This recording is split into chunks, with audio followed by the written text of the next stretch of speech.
Boom! We are live. Happy Thursday, everybody. Hope everyone is staying healthy and enjoying this sunshine that has been blessed upon the northeastern part of the continent. Mate, we've got a great one tonight, guys. Get ready. If you're in Montreal, you know who these dudes are. You've heard the hype. You know what's going on. So I'm just going to get right down to business. Alrighty. What's good, y'all? This is C-Certified Brewhead, and welcome to episode 62 of Beer and Other Shit, the podcast, Adjunct Series Quarantine Edition. This evening, ladies and gentlemen, we have something very special. This is something we haven't done, not this new. You know, I've said it before, we've typically tried to avoid talking to breweries in the early stages because I just never thought it was fair that we're talking to them. Maybe they haven't dialed stuff in yet, or, you know, they haven't really had a chance to maybe find their feet. But fuck it, right? I think maybe that's not the way to go. Maybe we should be doing it. So this evening, it doesn't get any newer than this. So before I talk any more about that and bring the fellas on, of course, if you've been watching and listening, you know what time it is. Sponsor time. Once again, shout outs to Dr. Nick's Amazing Man Stuff for sponsoring the podcast. Look at that right here, mate. These guys are based out of Massachusetts. They are a beard product company. They do all sorts of stuff, oils, balms, face sanitizers, which is kind of wild, and everything is made in a craft beer kind of ethos. So these guys are small batch. They're actually involved in the craft industry. They've all worked in the industry before, particularly Nick. We had him on maybe a month or so ago when he broke it all down. He has strong relationships with breweries in his region. The products themselves are all made and sourced in the States. All the bottles, the glass, the actual oils themselves. The oils are in from Hawaii, funnily enough, and they are blessed by a Reiki master, which I find hilarious and cool as shit. So it's not cheap fragrance oils that like chap up your skin and everything. This is like high quality stuff. I am not a beard product type of bloke, but I've been using these every day, no lie, since January. And I've been really enjoying them. I feel like it's kept my beard a little more like soft. It was just getting like dry all the time, you know, from the soap. So this is keeping it soft. It's a little out of control now. I need a cup, but like I've been really enjoying using them. So basically, the other thing that's super cool, these two particularly are called beard beer because they are made in, I guess, inspired by two particular styles, an IPA and a stout. The IPA was actually inspired by Maine Brew Co.'s Lunch IPA. And the stout is, I don't want to say them because they're cancelled, but there's a very good stout. They're made after, and they're like crazy. Like they actually smell like this. The IPA one smells like citrus, pine, and hops, and the stout has got vanilla, coffee, and chocolate. And the essential oils actually they're made with hops. They're made with vanilla beans. They're made with chocolate. It's honestly insane.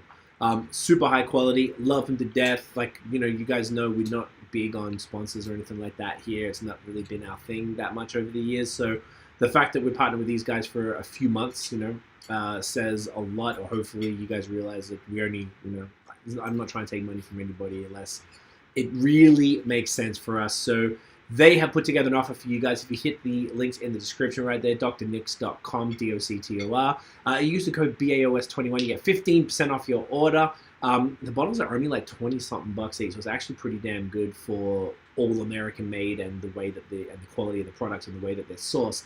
And if you buy 2 bottles, that'll take you over 40 bucks, which is free shipping. So all I'm saying is get it on ya. Now, on that note, it is time. So these guys opened literally last weekend. Today is Thursday. They opened on Saturday. I had the pleasure of swinging by there a couple times pre-opening to chat with them. Like genuinely warm, friendly, welcoming, smart, intelligent dudes. Really enjoyed my time with them. Every time we go there, I end up hanging out for like an hour or something. It was supposed to be a quick visit. So get your drinks ready for tonight. This evening, guys, we want to welcome David and Alex of Mellön Brasserie. Guys, welcome. There's that. How you boys doing? Thanks, man. Good. Really, really great. Great to see you both virtually this time. It's actually the opposite. I think I need seen you guys in person, and now we're doing the virtual. I love it. Switching it up. Yeah, it's weird. It is, isn't it? Because we're used to talking like this close with masks covering our faces. It's actually really weird seeing your full faces emoting. Yeah. I don't think You can discover the great mustache that we have. they are very impressive. I think I'm gonna order some of that beer oil right after the podcast, man. I love it. Honestly, dude, like I don't use this type of stuff ever, and I really like it. And it's crazy because it actually smells like the stout one is a tripper. like how much For it real? smells like his stout. It's kind of crazy. And he was telling me that the balm oils, he's got like the dude, Dr. Nick, has a beard like down to his belly. It's one of those real crazy ones.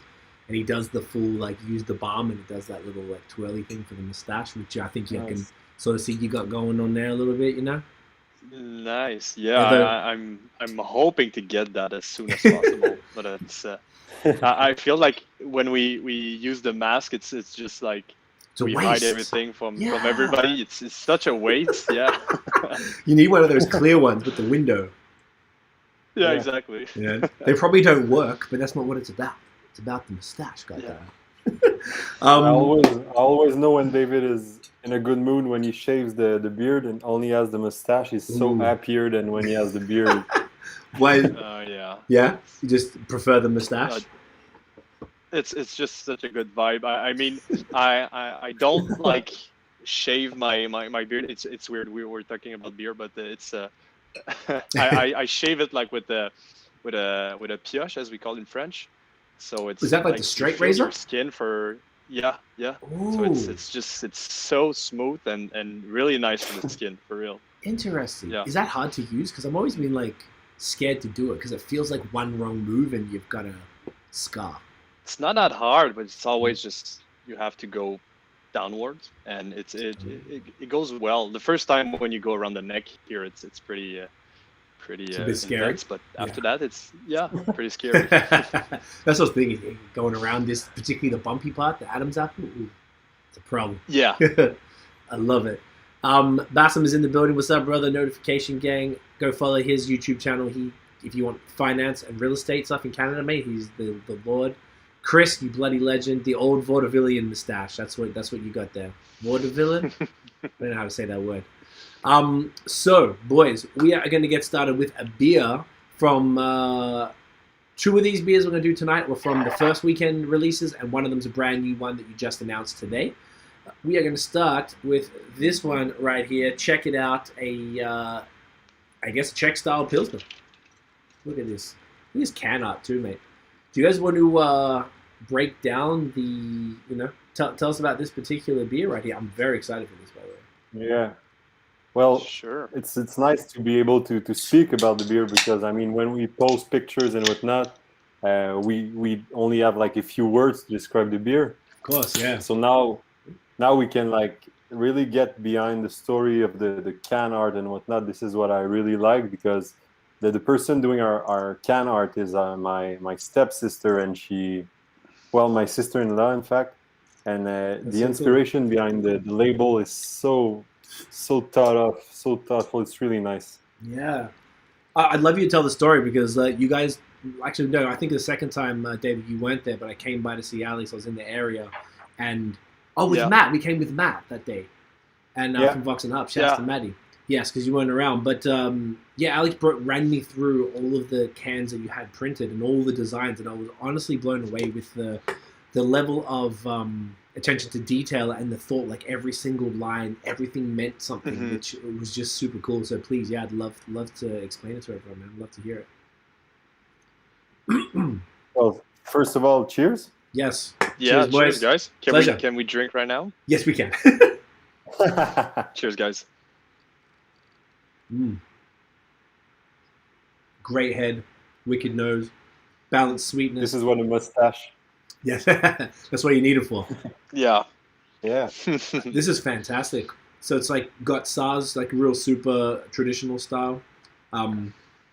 Real balanced bitterness, only 4.5%, so it's light like the typical Czech Pilsners are.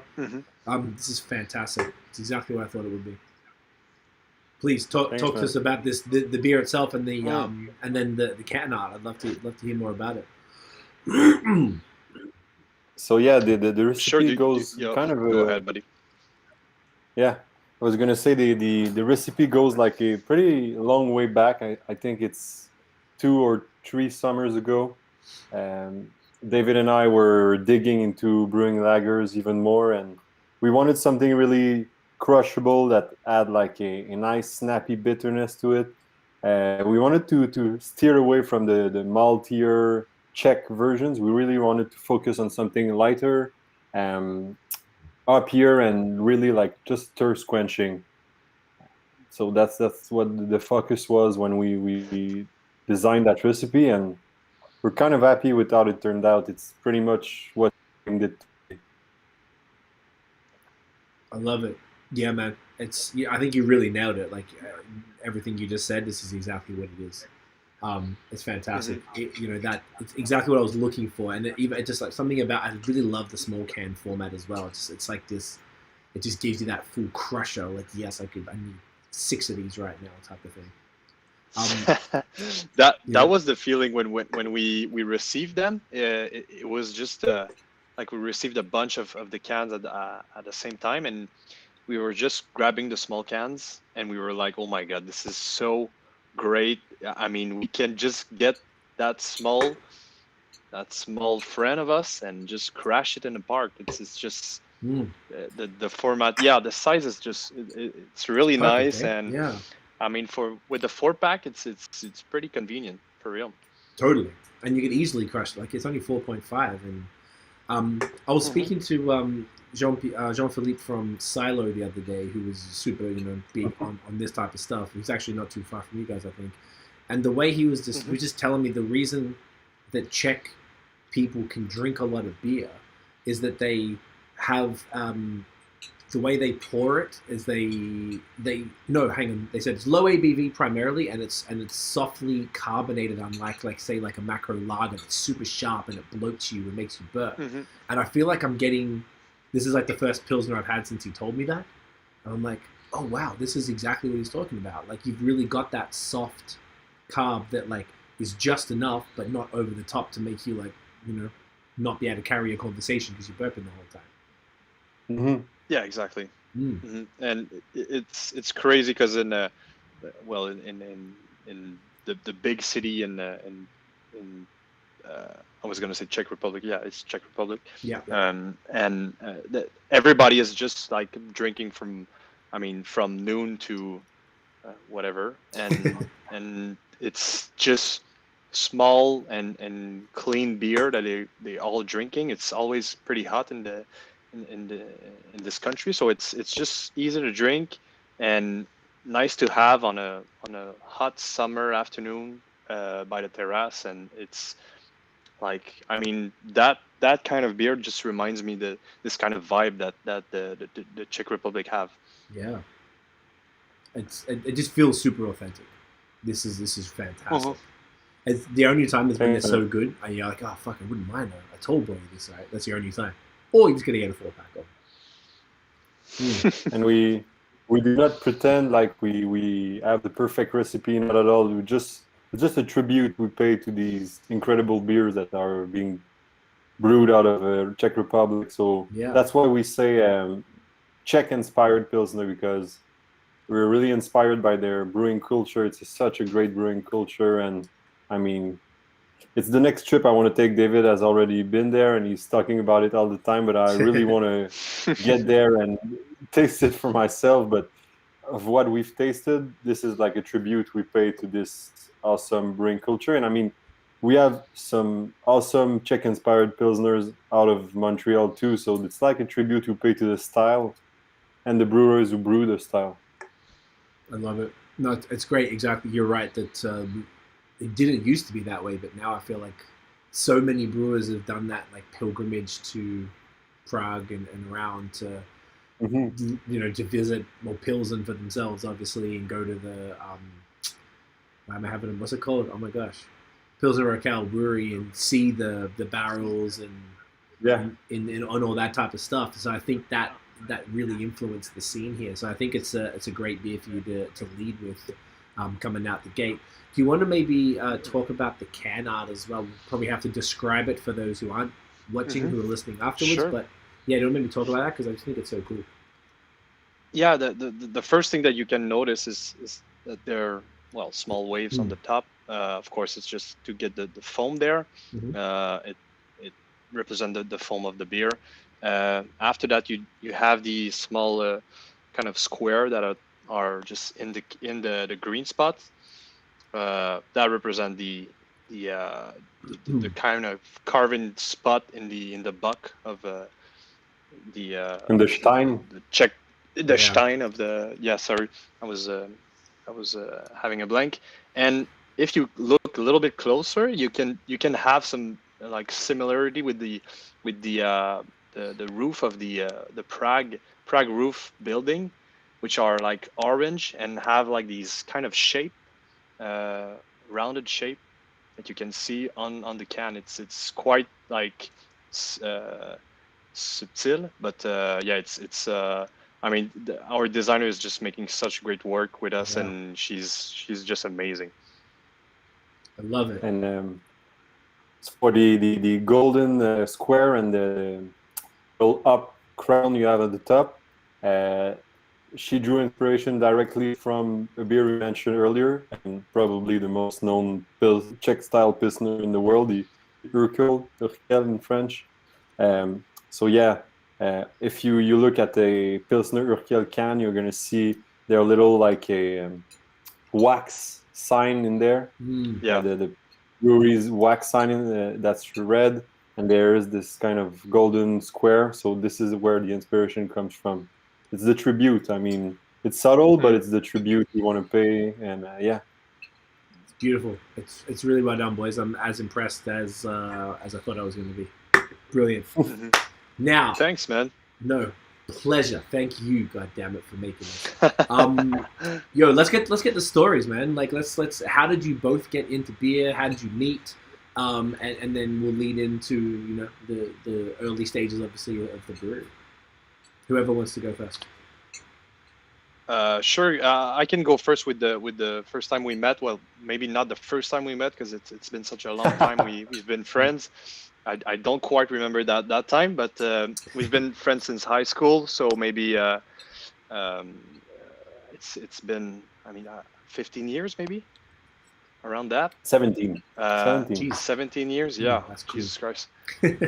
So we've been just always together in high school and just after high school. What's cégep? I know. No, there is no. It doesn't exist. No, there's no name for it's cégep. Yeah, it doesn't exist. And university after that. So we've been always together, but just like friend first, and then we just discover our passion between everything. Like when life goes on, and you play a little bit less sports, and you don't have a lot of the passion you have when you were younger just don't grow with you as it maybe it's supposed to be. But we just have to discover some new things about us and about the thing that we wanted to do. And at one point we were working in the same agency in Montreal, marketing agency, and every time that we had lunch together, we were just talking about microbrewery and homebrew and stuff like that. So at one point we just said, all right, that's enough. We just need to start maybe not start a homebrew, but a microbrewery, but just start to homebrew home and make recipe, get some knowledge, check things on the internet, YouTube, whatever. And then it goes on for 5 years since the first time we homebrew. That's the time we fell in love with the product. We fell in love with the day we had. I think at the end of the day we were that was amazing. We need to do that of our lives, and with our lives. So that was just a great moment. And then from that point, every step that we took was to get that microbrewery and to open a microbrewery by us and for us and for our friends as well. It's just from the beginning that project is really a friend project since day one. How long ago was it when you guys were having those lunch sessions talking about it? As well, it's been 4 years. The lunch session designing the brewery were like 5 years ago. The first time we thought about opening a brewery was 5 years ago. 5, okay. No, yeah. So 5 years in the making. Okay, beautiful. And looking back at our 17 years as friends, I think everything we did has brought us to this. I mean, we had the illumination moment 5 years ago, the aha moment, I think you say in English. We had it like 5 years ago, but I think everything that we did together as friends has led us to this. I mean, when we started first drinking a craft beer, we were, Chris, homebrewing is awesome. It is. He's been telling me he's loving it. Yeah. So we started drinking craft beer, like, I don't know, 11 years ago, and we were like mind blown by the flavors we discovered with craft beer, and along with the craft beer scene changing, we just were like more and more involved into the drinking process. And when the brewery started like popping up in Quebec, I mean, we were always driven towards that art, that culture, that scene really like drove us towards that. And we have a friend that we introduced him to craft beer, but he's like a really intense guy. When he gets into something, he like the saying, He owns it. teach, like the how do you say that, the student becomes the teacher, becomes the master. He's that kind of guy, and so we introduced him to craft beer, and I think 2 weeks later he started homebrewing, and we were like, we want to homebrew, so he introduced us to homebrew. And I mean, from that moment, I think it took probably, and I don't want to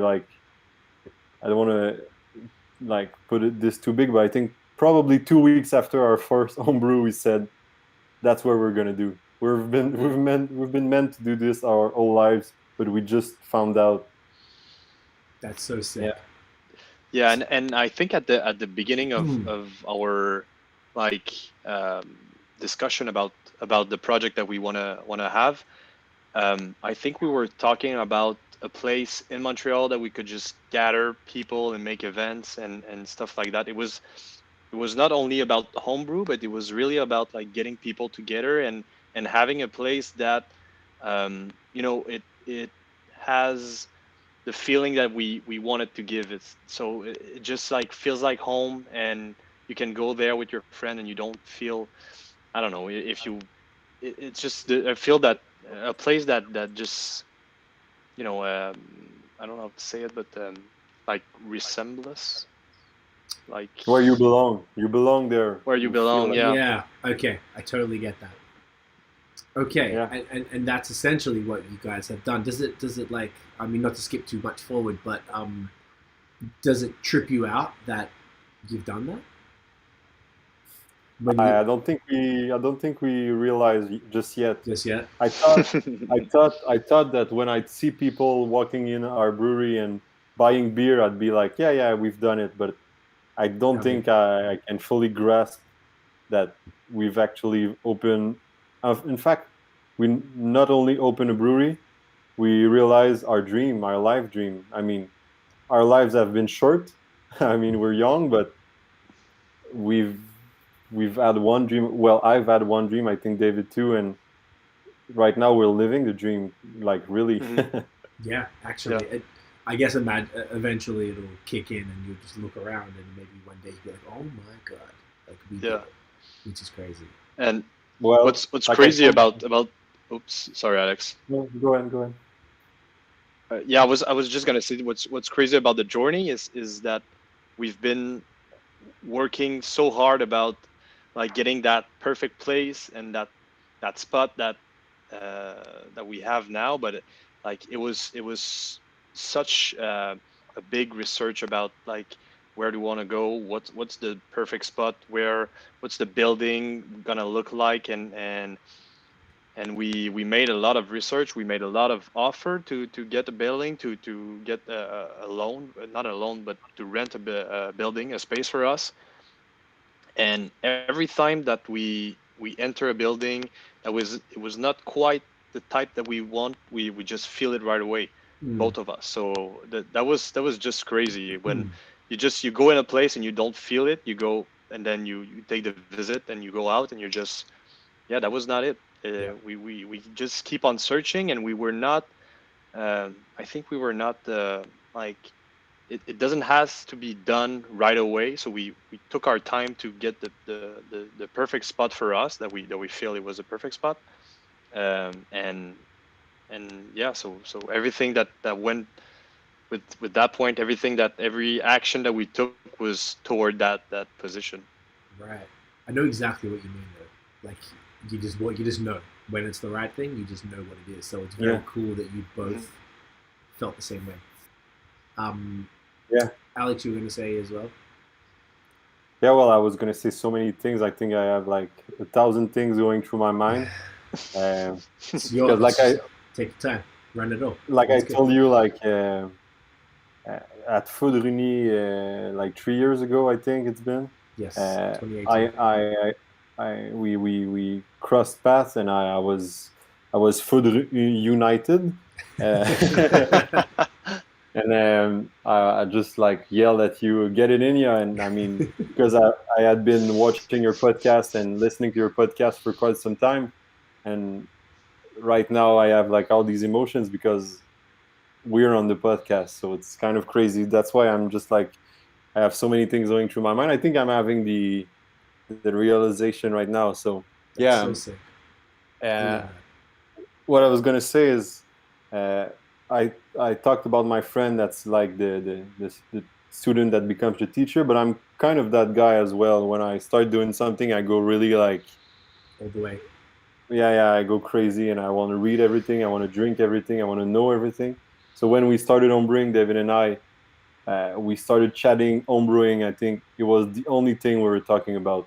Like every conversation revolved around homebrewing, and everything we did revolved around homebrewing. And like he said, and I hope our ex-bosses are not listening to the podcast, but during our days, we were just like working but chatting homebrews on the same time, and we were designing recipes and creating names, because the names with the songs and and whatnot, what has been in the works for a long time. So we were doing that every day, and like David said, we had like these dinners, and we were just like discussing homebrew and saying we need to open up a brewery. People are making a living out of this, so probably we could too. And one day, David and I were I think we stopped talking during that lunch, and we said, I think we're doing it. So we decided that because I'm that crazy guy that wants to read everything, we decided that I would be the one starting a professional brewing career, because I would write everything down, and I would like be crazy about it. So yeah, and David and I took a big leap of faith, but David in particular take that huge leap of faith because we paid my course at l'IBQ together. I didn't pay the course all by myself. David paid for half of it. So I would take the course, and we would. I'm kind of emotive about this because I'm just realizing how big it's been in our lives. But yeah. So David paid half of my course, and I took the course. And the first night, I think I called him right after the course, and I told him everything I learned during that 3-hour course. That's sick. That's like dedication on another level, right? Like just friends who are like, all right, we're in this, to the point where you're like, all right, you're going to be the brewer, so let's just make sure you get all the information. Like, I've never heard that before. That is incredible. So then... Yeah, that was... Yeah, please talk about it, man. No, please talk about it. It was... Yes, I'm sorry I cut you off. Not at all. But it was really... It was a nice time for us. I mean, Alex was getting all this information, and I mean, I knew he was gonna write everything down, and everything was gonna he's gonna just make that things so much. He was gonna be dedicated for that stuff, and everything after that was gonna be for this. So I knew I had 100% confidence in my partner, and I still have. It's the coolest shit I've heard. I mean, Tiff's like, you guys are true partners. That's amazing. And then David, who's Alex's brother, who I wasn't sure, I got confused when I first talked to him. Saying legends, he knows. Champion. Also, David, I forgot to tell you, I realized afterwards, sorry, David, who's commenting, I saw you at the brewery, but I didn't know it was you. And Alex, you told me it was him afterwards. I didn't get to say goodbye because you went away. So apologies, my dude. Okay, so this is even cooler because you guys didn't tell me this part. So this is sick. So then, Alex, you're in school. David, did you stay at the agency? You were still working there? Yeah, I did. Oh, you were both. You did it at Yeah. nighttime. Yeah, nighttime. So I worked during the day and at night, of course. Yeah. Fuck. Okay, that's crazy. Okay, so then, how long did you go to school for, and what did that lead to? Because I know you did work professionally in beer before this. Yeah, the course was 3 or 4 months every night for 3 or 4 months, and every Saturday. Okay.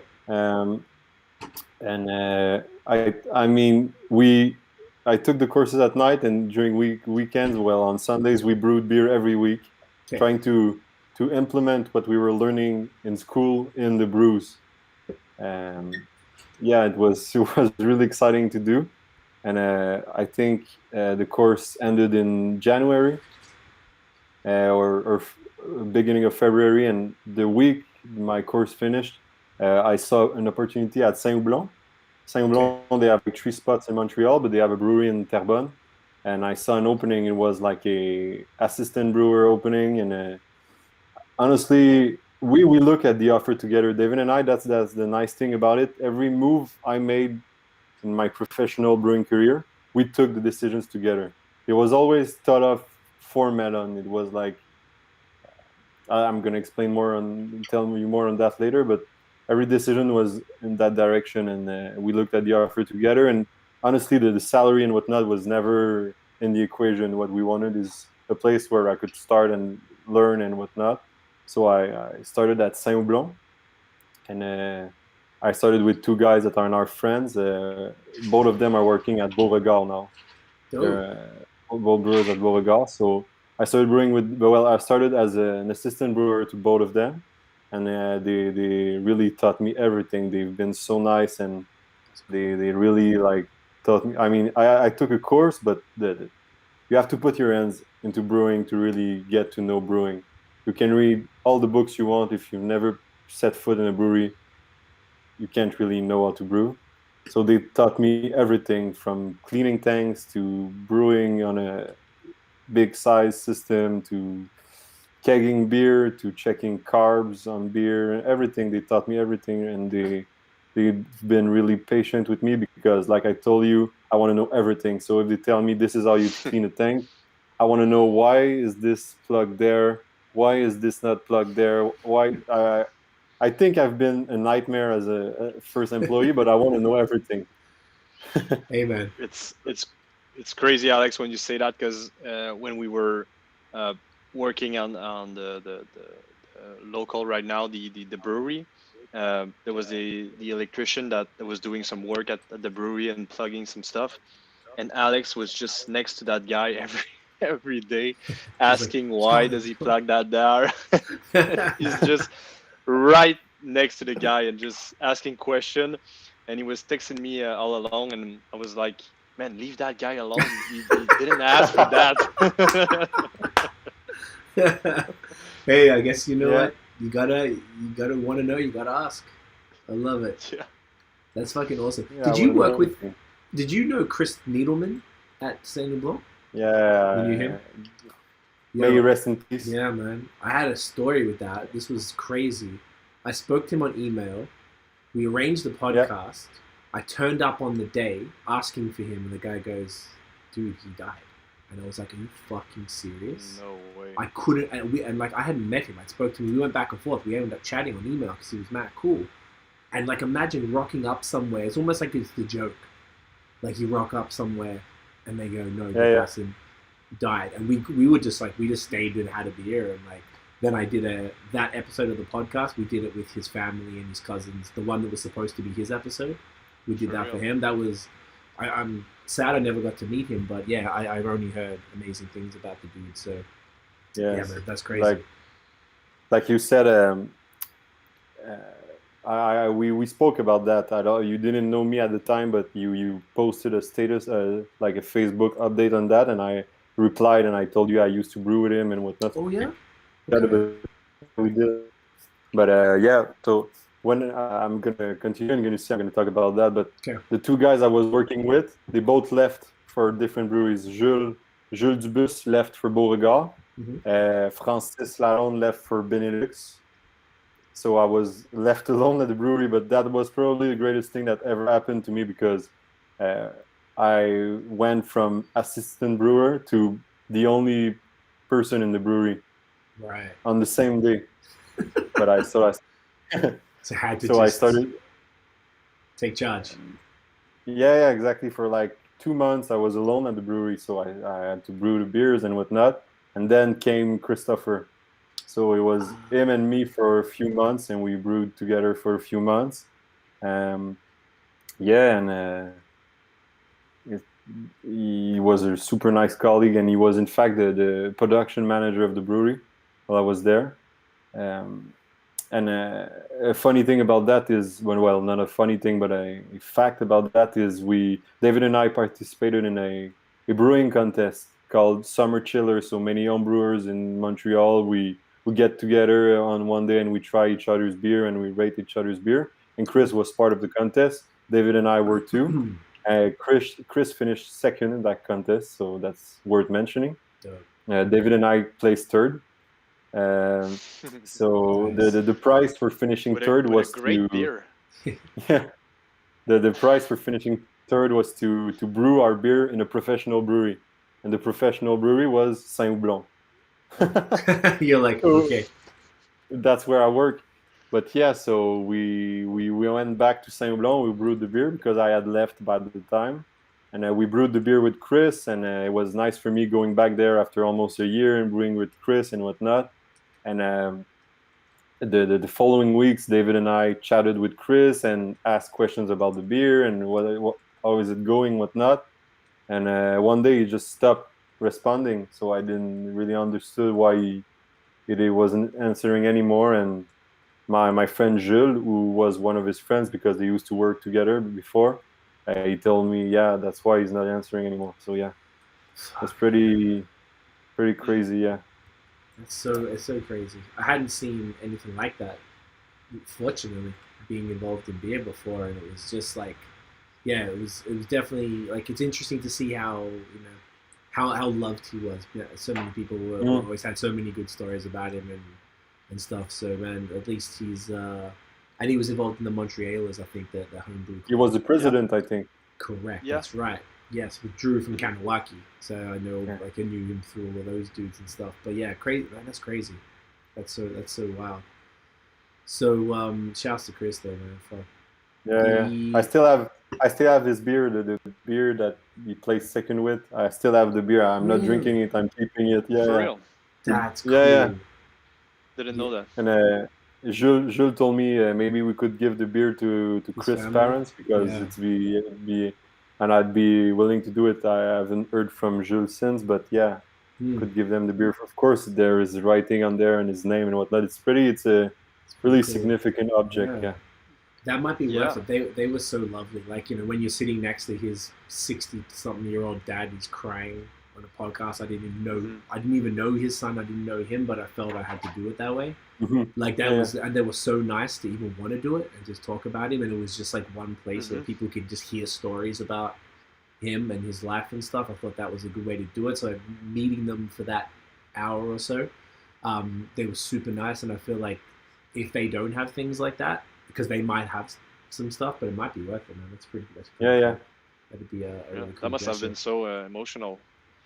It was, but it was weird for someone like me who didn't know him, So it was emotional, but it was like, it didn't feel right replacing the episode, so I didn't know what to do.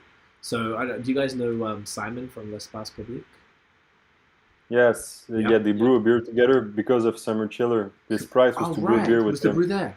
So because of that, I was speaking to Simon about it, and because Simon was at the funeral, we were talking about it, and I told him my experience and like I didn't know what to do about the episode, so he arranged it all. He was like, come to the pub. He knew this guy who was a part of the Montrealers who was good friends with him, was like his best mate. I think his name was Mike or something. So it was like him and his girlfriend. They used to brew a lot with Chris and his girlfriend at his place. So his girlfriend came, his mom and dad, his cousin, I think maybe a sister or something. So it was intense, and I didn't know how to like it was definitely emotional, but it was a very, I felt it doesn't matter how I felt, like I just needed to make sure that they got to do their thing. And just it's a lot of sadness and stuff to try and carry and keep the thing going and try not to be, I don't know, it's had to just give them and let them talk, let them have their little thing. And I felt like that's the best thing that could have come out of a horrendous situation was like, at least there's everyone got to put their fresh thoughts on there and stuff. So it was pretty wild. So okay, so so Dwayne is here. Dwayne said, "What up, brother? What up?" So okay, Saint Houblon. You left Saint Houblon for another job after that at some point. Yeah. So with David and I, when I had been almost working for a year at Saint Houblon, we thought I had like, I don't know if you say plafond, or I don't know, you say that like I had reached the maximum I could learn at that place. Yeah, like a ceiling. You hit the ceiling. Yeah. And my like I said, my friend Jules left from Saint Houblon to Beauregard, and he told me we're looking for another brewer. We're gonna do a lot of barrel aging, and it's a bigger system, and it's a new brewery, so you could see the opening of a brewery and whatnot. So I left from Saint Houblon to Beauregard. Cool. And I worked at Beauregard for a year. So I helped Jules open up the place, and we created the first recipes together.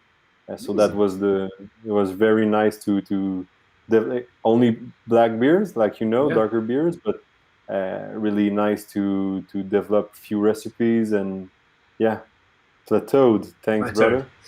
Coming through. Did you was Cedric there? He's the only one I know from. Cedric and I just crossed paths. I mean, when I left, he came in. Okay. But Jules left Beauregard as well when he got me to work there, and he left. So I was alone at Beauregard for like another 2 months. Did I meet you there? I only went there one time, so we didn't meet there or anything, did we? Did you go on the opening date, like the first time? I did like a tour thing for a video with this tour company. I think I was not there. You must have left already by then. Okay. And so I worked at Beauregard for like a year. I worked there for a year and developed a few recipes. Got my hands at barrel aging and whatnot. Mm-hmm. And after a year working on darker beers, we felt like I had plateaued again. And good use. And a spot opened up at Avant-Garde. They were opening up their new brewery, and everybody in the industry was really crazy about Shawn and Renaud. They were all like best bosses, probably the best bosses because they had no brewery, but people were saying they're going to be the best bosses, and people were really like enthusiastic with this place, and we were too because we loved the beer. I applied, got the job, started brewing at Avant-Garde, and worked there for almost 2 years. Amazing. That's dope. Yeah, those guys are bloody legends. I love them so much. I'm so happy for them. We interviewed them back in the day when Shawn was the production brewer at Oshlag, and they were just doing their stuff there, so he could actually brew their stuff on contract, which was like unheard of that the owner was able to do it because he happened to get there. Yeah, it's crazy. So they got around that, and then to see that success story from the contract to what they were able to do, like the scope of that it's massive. That place, like, it's beautiful. They did such a great job, and I'm not surprised when you said they're good bosses. I'm like, yeah, hell yeah. Like, they were wild. They're wild. They're crazy. Like, those dudes would be fun to work for. Okay, so you worked there for 2 years. You probably would have learned, now then you would have got the knowledge of like the more production, larger scale stuff, I guess, from Saint Houblon because they got multiple locations. Then you would have got specialty stuff, learned a real lot about the dark side of beer, literally as far as the barrel aging, as far as like darker malts and stuff. And then moved on to Avant-Garde, who do a bit of everything from like pilsners to barrel aged sours and heavy stouts and all sorts of IPAs, brown ale, wits, like everything. So by that stage, did you both feel that the knowledge that you had, Alex, as a brewer from that experience was kind of like, all right, I think I've got everything I need out of these jobs. It's time. Like how did that thought process go? Never. I don't think I will ever get all the knowledge I need to be the brewer I want to be. I think the brewer I want to be is I would quote Matthew McConaughey in there is a Oscar-winning speech. But the brewer I want to be is the brewer I'll be in 10 years, and then in 10 years the brewer I want to be is the brewer I'll be in 10 years. So I don't think I will ever have the knowledge I really would like to have. But that's something we're working on. But yeah, the thing is, we felt like we were ready to have our own project. We didn't feel like we were the perfect brewers and the perfect like history of brewing, but we felt like we were ready to have our own thing. And we felt like the space we found was the perfect space for us in terms of how it's made, where it's located, and we felt like we had some. We don't know. I think the time was right. We were ready to jump in, and the thing is, and I like to say this: I never left Avant-Garde. I started Mellön, because if it wasn't for Mellön, I'd still be at Avant-Garde. So that's the thing. Gotcha. We felt like we were ready, and our baby was ready to be born. So yeah. Okay. And you started. It's crazy because I think we never, like, it's a really good question because I think we never had that discussion about, are you ready to like start that and just brew your own recipe and just like teach me how to do it as well. Like, are you? I think we never asked us that question, and it's a pretty good question. Yeah, I mean, I guess you guys probably just felt that energy. You were like, all right, let's go, type of thing. Yeah, I think. Yeah, I felt. Yeah, for real. Alex was telling me about his days, and I think he was really excited to show me everything that he has learned for the past 4 years or so. And yeah, that it was just when we found that spot, it just makes sense. Right. Excuse me. So you were looking. I mean, working at Avant-Garde, and then you're like, all right, well, let's start looking. And then you just kept looking, like you were saying earlier. Stumbled upon this place on the corner of Saint Andre and Jean Talon there, which is perfect. It's like a minute, 2 minutes tops from Jean Talon Metro, like less than 5 minute walk from the market, like 3 or 4 blocks. Yeah. You know, it's like right in the. Is it technically Rosemont or Little Italy? There? It's Rosemont-La-Petite-Patrie. Okay, it's technically Rosemont. Right. Okay. So the northern border of Rosemont-La-Petite-Patrie is Jean Talon. Okay. The north of Jean Talon is Villeray. So we're like, I mean, if you walk in the middle of Jean Talon Street, you're in between both neighborhoods. So yeah, we're right on the line of Villeray. Okay. And the funny thing is, like I said, we met at Foudrigny. But on the day coming back from Foudrigny, I was in the car with the guy I told you about. That's the teacher becoming the student becoming the teacher. I was with that guy coming back from Foudrigny, and we passed by this space, and I saw a for rent sign, and I shouted, "Stop the car! Stop the car!" I jumped out of the car, ran, took the guy's number, called him right away, discussed, and David and I went to visit the space on the day after that. And we fell in love with the space, started negotiating. And while we were negotiating, he called us one day and he told us, well, sorry, guys, someone made an offer, and he signed the lease. And we were devastated because the space was perfect. So we went back to the drawing board, started looking again. Then we found another place really close to Messorem. From that place, you can see Messorem across the canal. It was in Saint-Henri, right next to the Saint-Ambroise brewery, McAlphin. Yeah. So we negotiated with those guys for a long time, and we almost signed the lease, but then something fell off to us with the lease, and we don't know, something seemed off, so we backed down.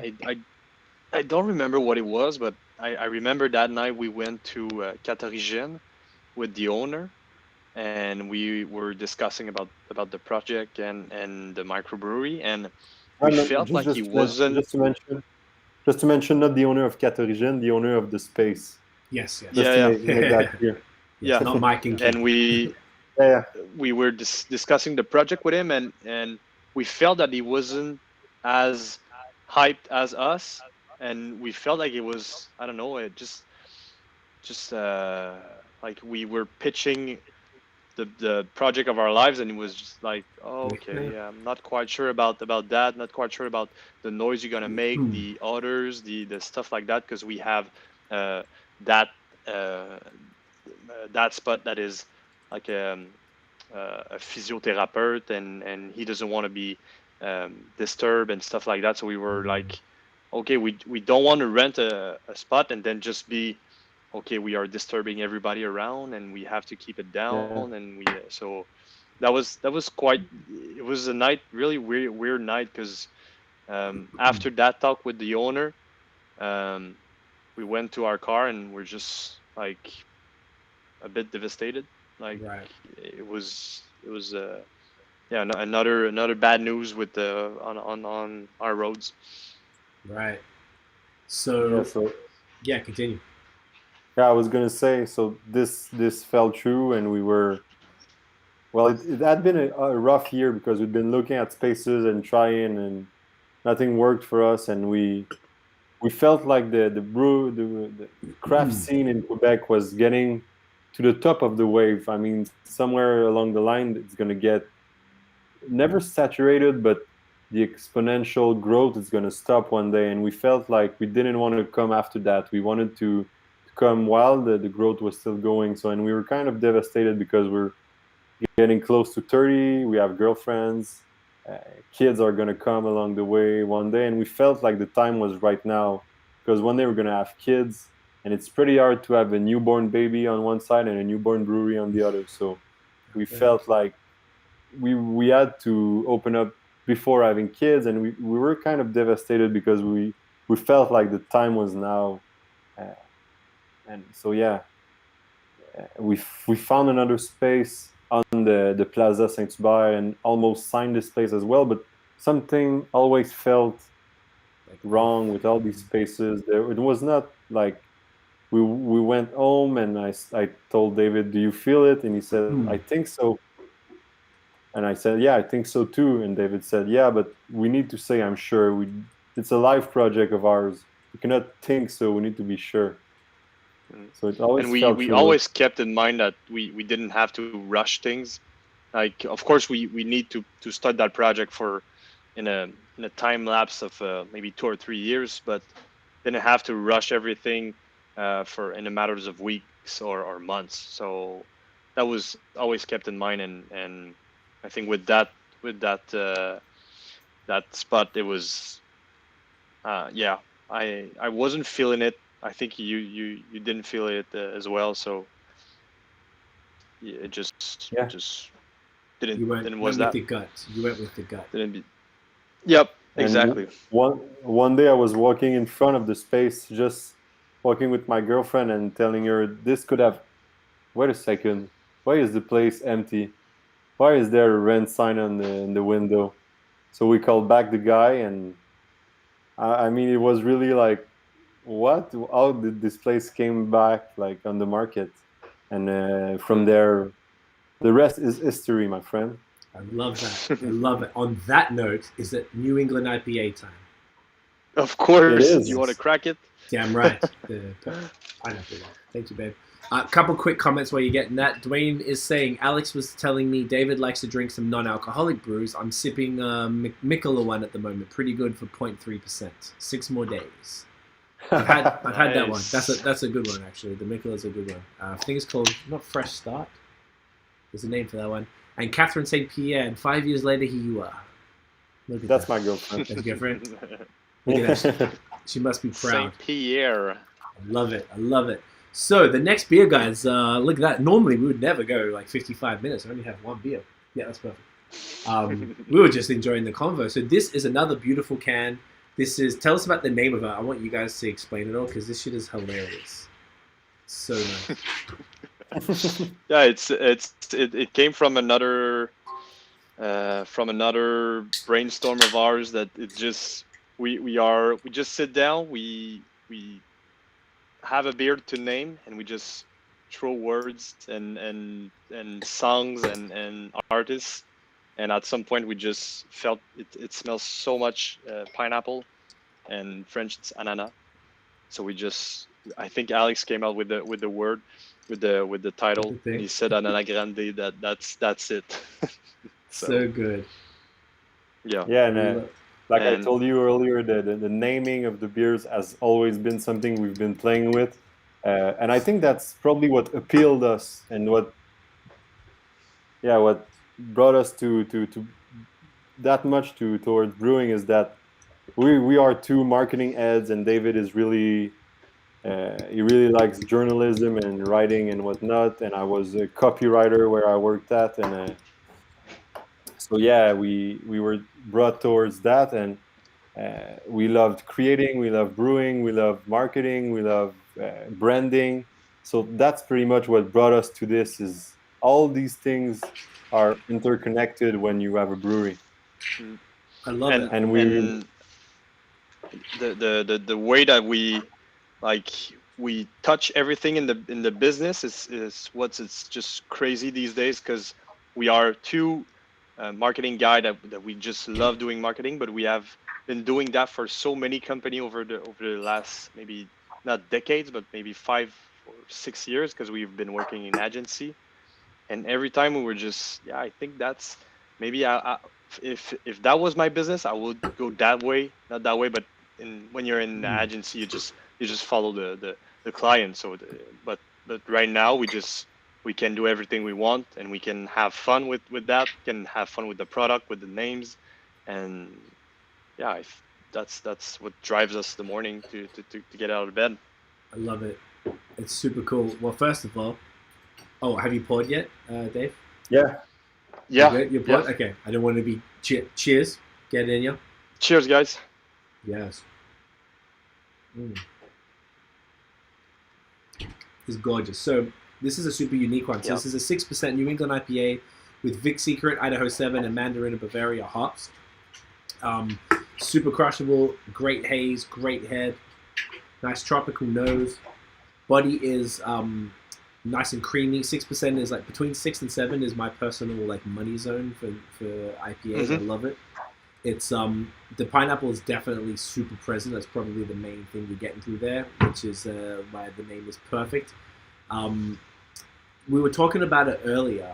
So I think, and I only learnt this the other day, the Idaho 7 is my favorite hop, but I didn't realize it has like a bit of a piney kind of herbal thing to it, which gives this beer a different kind of vibe. Do you want to maybe talk about that? Because it's a unique, I mean, it's a New England IPA by anyone's standards, but it's got a little bit of a, little twist to it. Yeah, but we were discussing this, David and I, the other day, because when we design brews, we design the brews we want to drink. So when we drink IPAs, we really like that crushable bitterness that really drives you to another sip. We're not really leaning towards sugary beers, not that much. What we prefer to drink are like drier beers and crushable beers. So that's how we designed this recipe, and we were really happy with the result.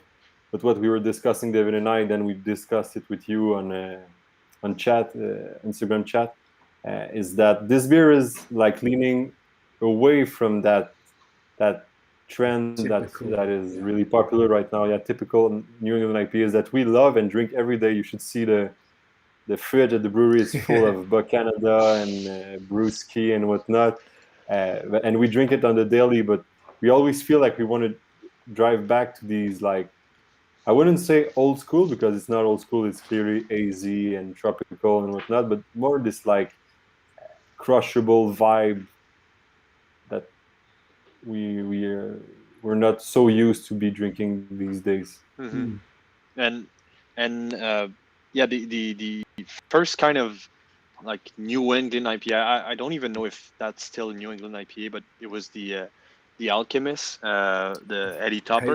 It's a Vermont IPA, but I think it was the predecessor. It was the thing that exactly. inspired the New England IPA. Yeah, exactly. And so every year we do a Ogunquit trip. So we go to Ogunquit, and then first we have to stop at the Alchemist, and it's just it is such a beautiful brewery. And the first time we went there at the Alchemist, we taste the beer. It was just so like we haven't seen that in our lives. It was really crushable for beach beer. We had a few on that day, but it was just you can keep on drinking them, and it's refreshing. You get the hops. There's not much like residual sugar, so it's just a great beer, and it's not heavy. Like you finish the can, and you still can go on with your day, or so. I don't saying that reminds me the Heady Topper, but I feel like the kind of IPAs we like are leaning in that direction. You know what? Now you put it like that, I think that's definitely the vibe I'm getting for sure. I haven't had a Vermont IPA for a while. Obviously, the border's been closed for a year, but you don't really get them up this way too much anymore. I guess since the New England IPA kind of took over. So I've almost forgotten what they damn well taste like. But I feel like, yeah, I can see that sort of inspiration here. Because it's got, and this is what we were talking about on DM, that like it's got a little bit more of that bitterness in here. Like it's nothing overwhelming, and it's not like West Coast level, like face punching stuff. But it's like, there's like that, like a little herbal grassy bitter vibe that kind of like, it's in the background. It's kind of in the finish. And like, I'm tasting it a bit more now. And that's kind of definitely the Vermont inspired, but visually this is a New England. Like it's nice bright yellow, super, like Vermont IPAs aren't this hazy at all. That's interesting, and that makes a lot of sense. So this one, for people who are today's Thursday, this drops on Saturday, part of the second release, right? That's the Saturday. So day after tomorrow at noon. I think we're gonna do that for a few weeks, just release a couple of beers and just get it out there, see get the feedback of the people, and see what the people wants to drink. That's after all, we brew a lot of things for us, but we always welcome feedback. If people feel free to just give us feedback and stuff like that. We're pretty like at first we were passionate about beers and craft beer, and we still is. So we are still passionate about that. So I mean, that makes sense if people just came in and talked about our products or other products that maybe they want us to try it or anything. So it's all about discussion and dialogue. I love it. It's dope. So the story where we got up to, so basically you found that this place is now, the place that you wanted is now available. You called the guy, and it just happened to work out. So this is like the universe putting it all in place for you guys. It seems like it's almost like it wanted you to get that additional experience in the other, probably with Avant-Garde or whatever, to have that, and then it was like, here it is on a silver platter. Here's the place. My girlfriend always says, nothing happens for nothing, or everything happens for a reason. In English and French is rien n'arrive pour rien. Okay. So, and every time she says that, and I'm not happy with the situation, I'm like, how can you say that right now? But she's right. She's right. But in the moment, it's the worst thing you could hear. Yeah. But that's true. Though. It's like when you get dumped by a girl, or a girl gets dumped by a guy, and someone tells you, there's a French saying that goes, one lost 10 found. One lost 10 found. Like you lost one girlfriend, you're gonna find plenty of fish in the ocean. It's like, how can you tell me this right now? But she always told me that, and I think she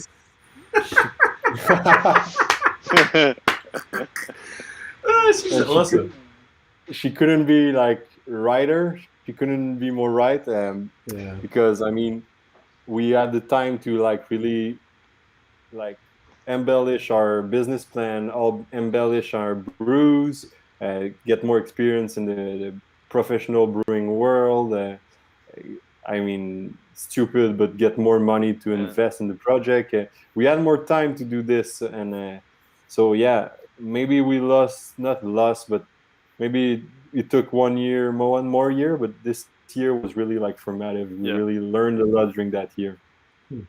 Okay. And I remember when we talked about it. It was like I'm a golfer and I play a lot of golf. And every time during a round, you said you're gonna get a break. So like the ball's gonna bounce at some point and gonna help you. You don't know why, but you gotta get a break.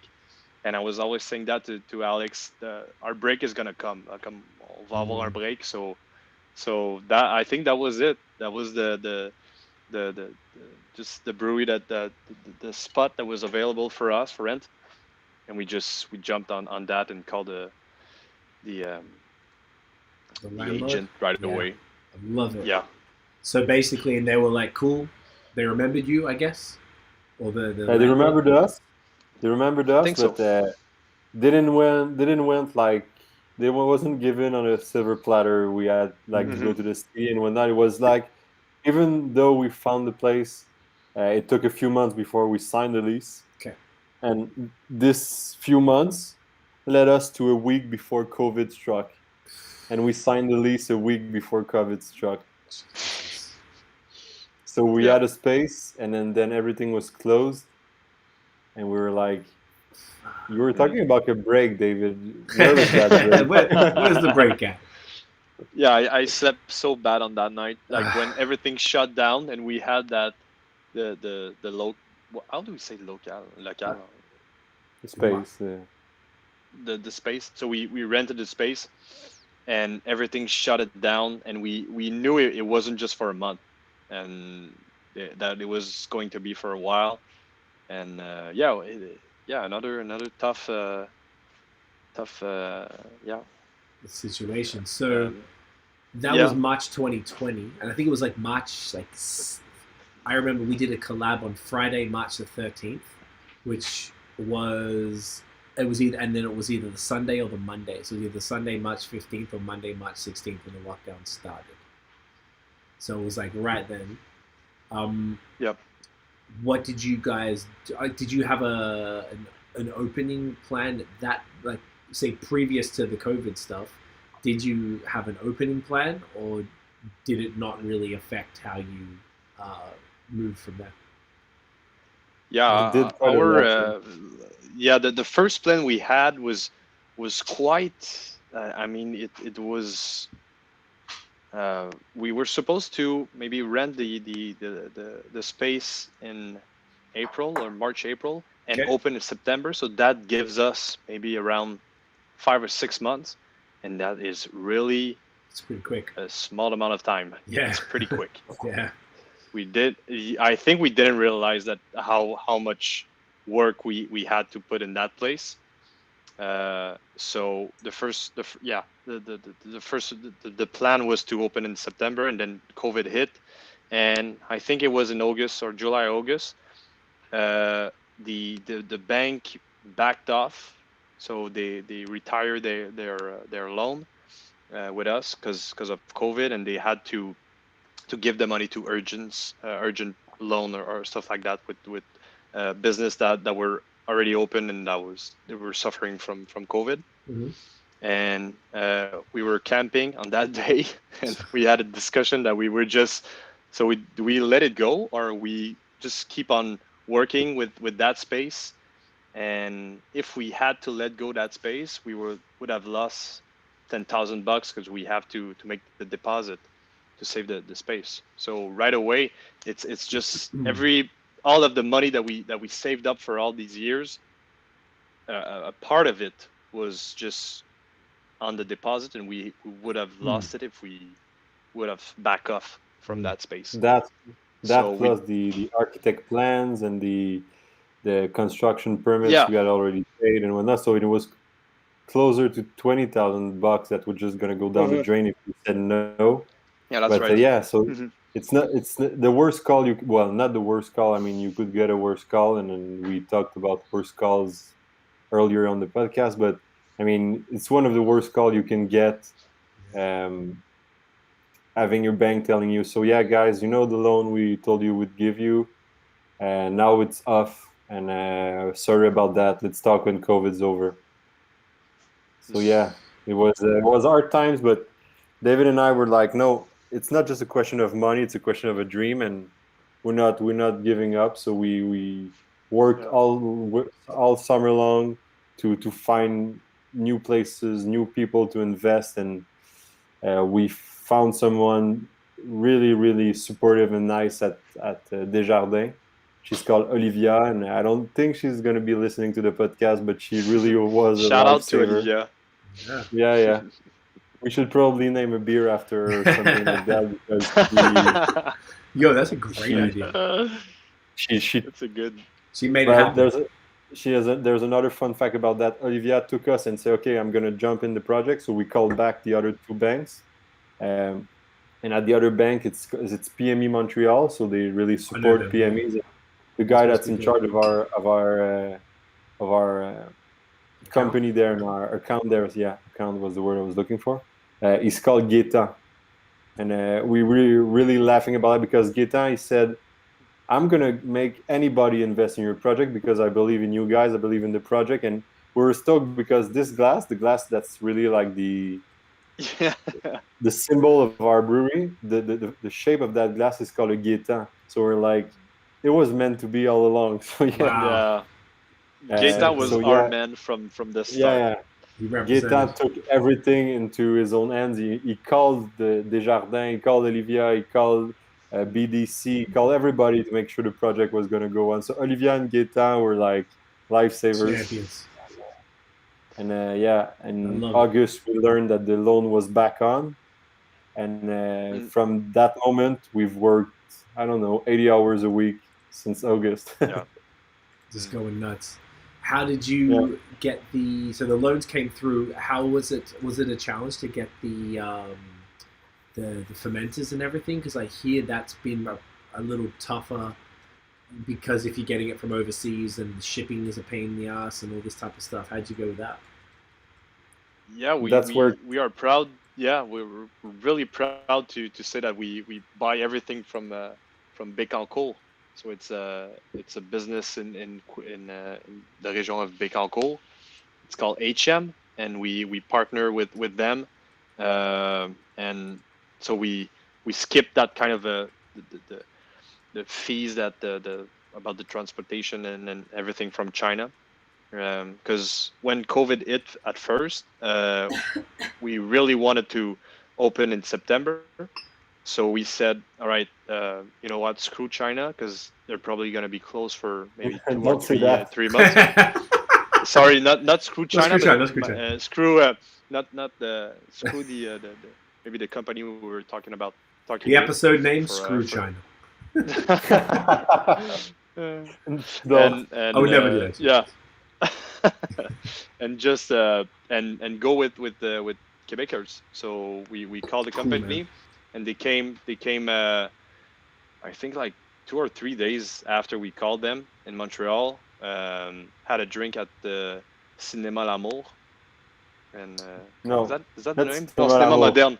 No, not Cinéma L'Amour is a 3X place. No. Hey, that's the episode name. Yeah. No, Cinéma Moderne. Sorry. I know the place on Saint Laurent. Yeah, exactly. Yeah. There again, my girlfriend Catherine was right, because if we had opened in September, we would have gone with fermenters from China and a brewing system from China. And deep in our hearts, we always wanted to have equipment made in Quebec, but in terms of how much it costs, we could not afford a system made in Quebec. But with COVID and with the time we had to think about the project and with the delays and whatnot, all made sense from that moment, and everything worked out, so we could buy equipment from Quebec. And I think this was another break we had, is like, we can afford a system made in Quebec. The delays are super good, and it was like the biggest pride in leading to the opening was saying that we made everything in Quebec. So yeah, So cool. And then yeah. the team were super sharp. Like it's two brothers that were there, and Three. really proud of their stuff.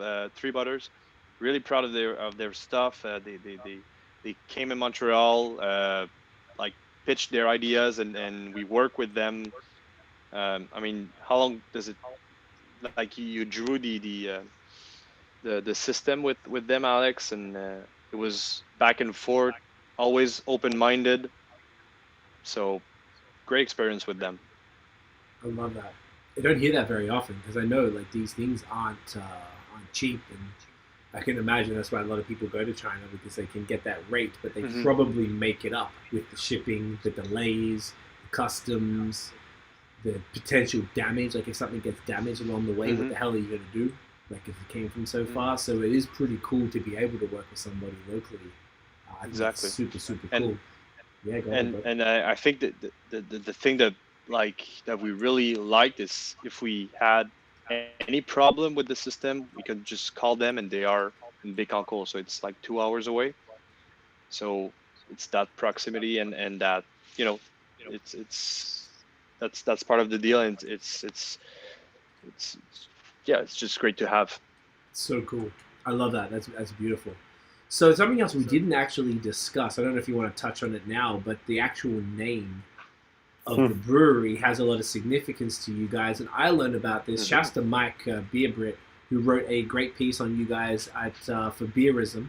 And I'd heard about what you guys were doing. Obviously, if there's a new brewery, all us beer nerds are talking about it, and we're excited about it. And after reading his piece, I was like, wow, this is so cool. I was super, I know you guys were extremely impressed with the piece as well. Mike's a great dude. Yeah. Do you want to maybe like just talk about the name and sort of what the significance of that is? And your tap, Alex, as well. It's pretty dope. Yeah, the one on my leg you're talking The about? leg, yeah. This one. The leg. Not this one, that's the logo. You didn't show me that one. You showed me the leg one. Yeah, But that's even cooler. It's the mash paddle we use at the brewery. I love that. Oh, you showed off your legs? Hey, he's whipping them out for me. You missed it, bro. Buddy. He was getting nude, man. Gotta show them. Buddy. Yeah. He was getting frisky. I was like, dude, like, we just met. Jesus. Yeah. First time I wasn't there, bim. In shorts, right away.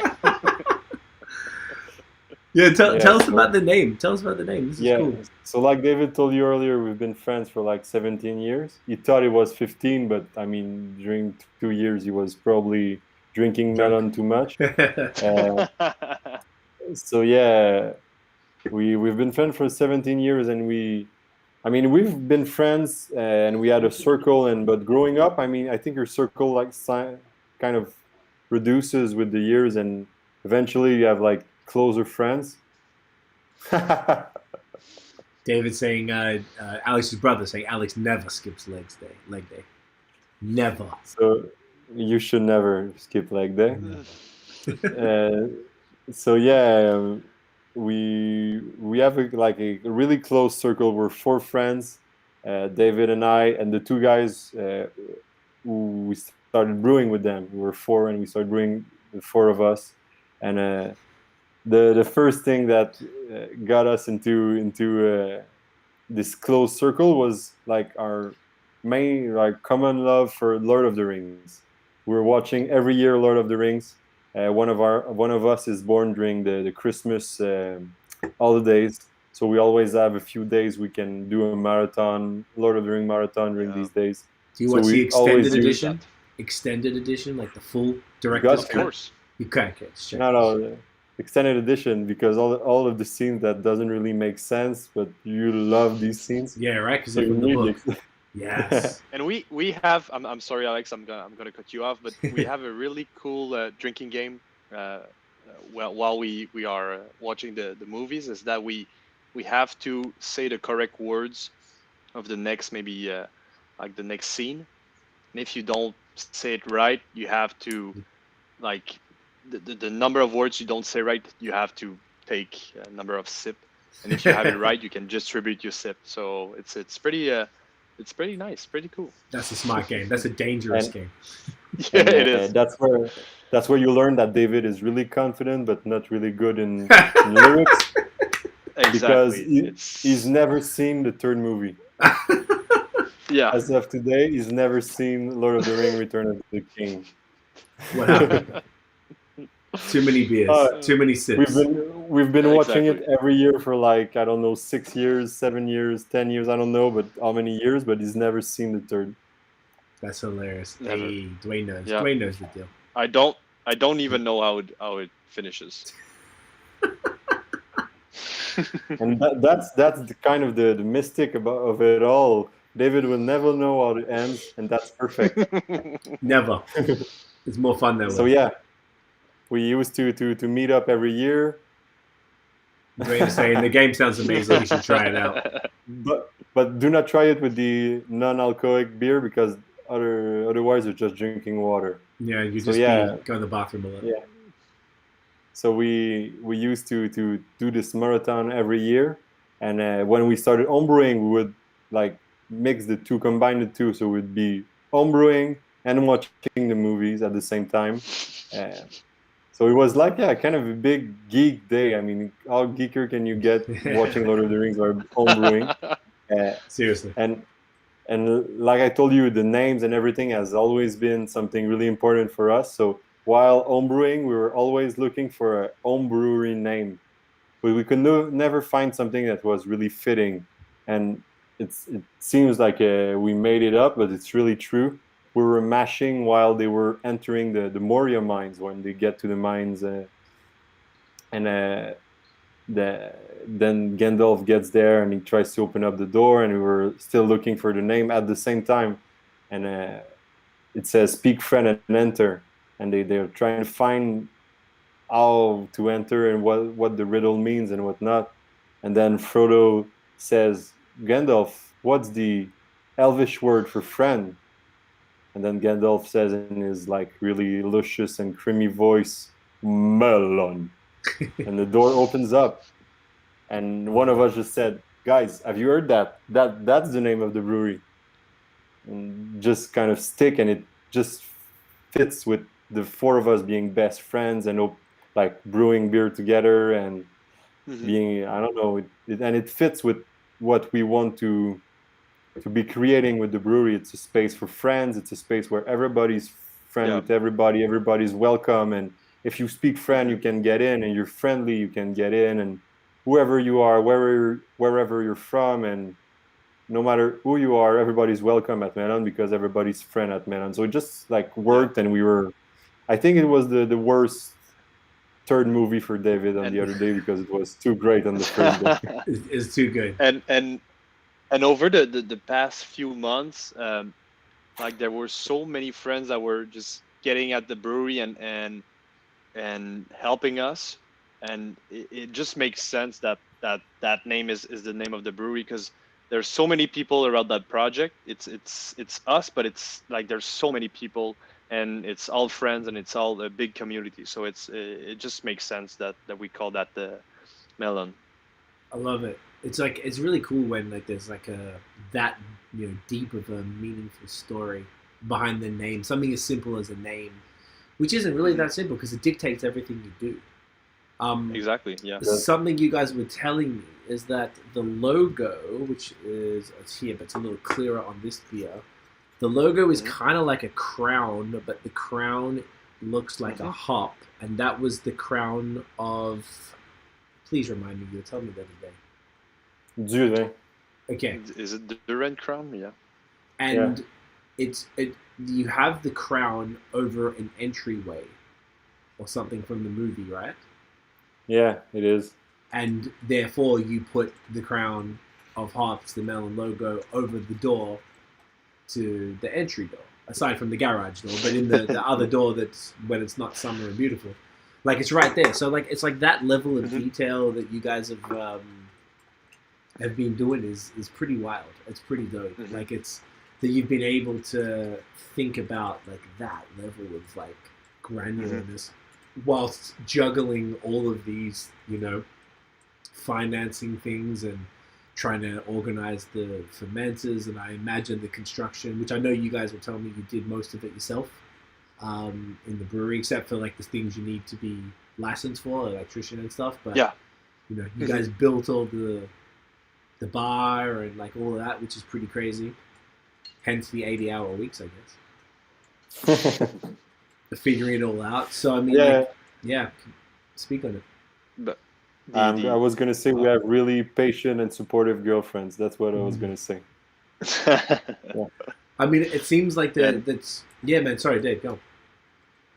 Oh yeah, I was just gonna say, because you mentioned the details, that like everything is like there's a lot of thinking behind it. I think we are really fan of small things that have a meaning, that has a meaning. So if you see it, you can say, oh, it looks great, and but when you find the deep down like meaning of it, you can actually like feel it more. So I think we're fan of that. I want to make a parallel with the kind when you play a vinyl backwards, and it does little sounds, like weird sounds, like the Beatles have done it so many times. It's not like the psychedelic message, but we want to be like subtle and like really just small notes of our friendship, our history in the brewery, and we want to put it everywhere. So it's Cal St. Pierre watching. Wow, that's nice. Is that a spelling mistake, or is he meaning it? I think it's a spelling mistake, but there you go. He just corrected. He said proud of you guys, but he spelt it wrong. But it was funnier the first time. But shouts to you, Carl. Sorry, Dave. Continue. You can see the last name. The last name is really connected to my girlfriend. It's my father-in-law, and he's one of our greatest supporters. He's always been. What a champion. Yeah. I love that. Sorry, Dave. I interrupted you with the. Yeah, no, that was it.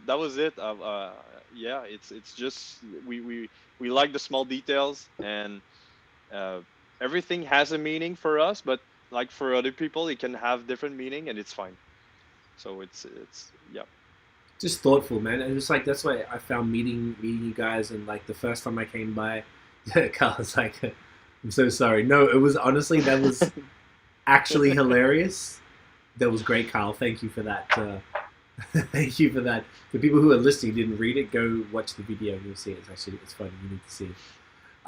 No, when I came by the first time, you guys were showing me behind the bar, and how like there was things from your grandfather and like the other things that you'd gotten from different places that meant something, that were all just on display there. Every single can, like the one here, the one we're drinking now, the Ananas Grande, is a deconstructed pineapple essentially. Everything is related to something, like, and I don't recall seeing. I feel like I've been to a pretty reasonable number of breweries over the years, and I don't recall seeing this much thought going into every element. I just feel like every time I come by, I think I've been like 3 or 4 times, which is pretty crazy going to a brand new brewery that many times already. But during a pandemic, safely, of course. That's why I was saying it's weird seeing your faces, because we always have masks on and we're standing 6 feet apart. So only calves. Only what? Only the calves of Alex. The legs. Only of the Alex. calves. Oh yeah. Or did I see some calves? Woof! I saw some calves. Gorgeous. But just like every element, from the can art to the actual physical space, the sign above the door that had a significance, and like the way you laid out the brewery in a way that, like, I can't remember exactly what it was, but you guys were telling me the first time I was there, and you were explaining the way that it was laid out was different to what you typically find because of something that you liked, the way that you liked it. Is that right? Am I remembering correctly? Or was the way the mash, it was like the mash thing, it was a specific thing that you did that you liked it in a certain way. Is that right?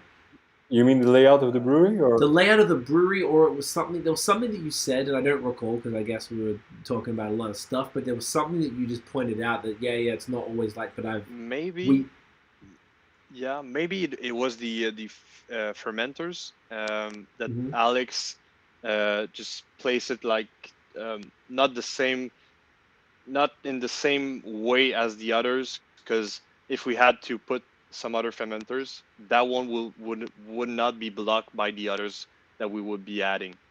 I don't Could know have been that. if I swear it could was it be that? something. Because every time Alex explained it, I'm like, that is great, man. I Yeah. would never thought of that. You got to think of these things. But either way, I guess Yeah. just to reiterate the point that everything you guys have done from the glassware. And last time when you went there, David, I came through and I was seeing Alex with Matt, and you explained to me that I hung around. Matt had to go, but we kicked it for a bit, and Alex was explaining to me all the four different glassware you had, and the inspiration behind it, and the reasoning behind it. Like, I don't know if most breweries would really be that thoughtful about that level of, just everything was just really thought out, and I was just very impressed with that level of attention to detail in a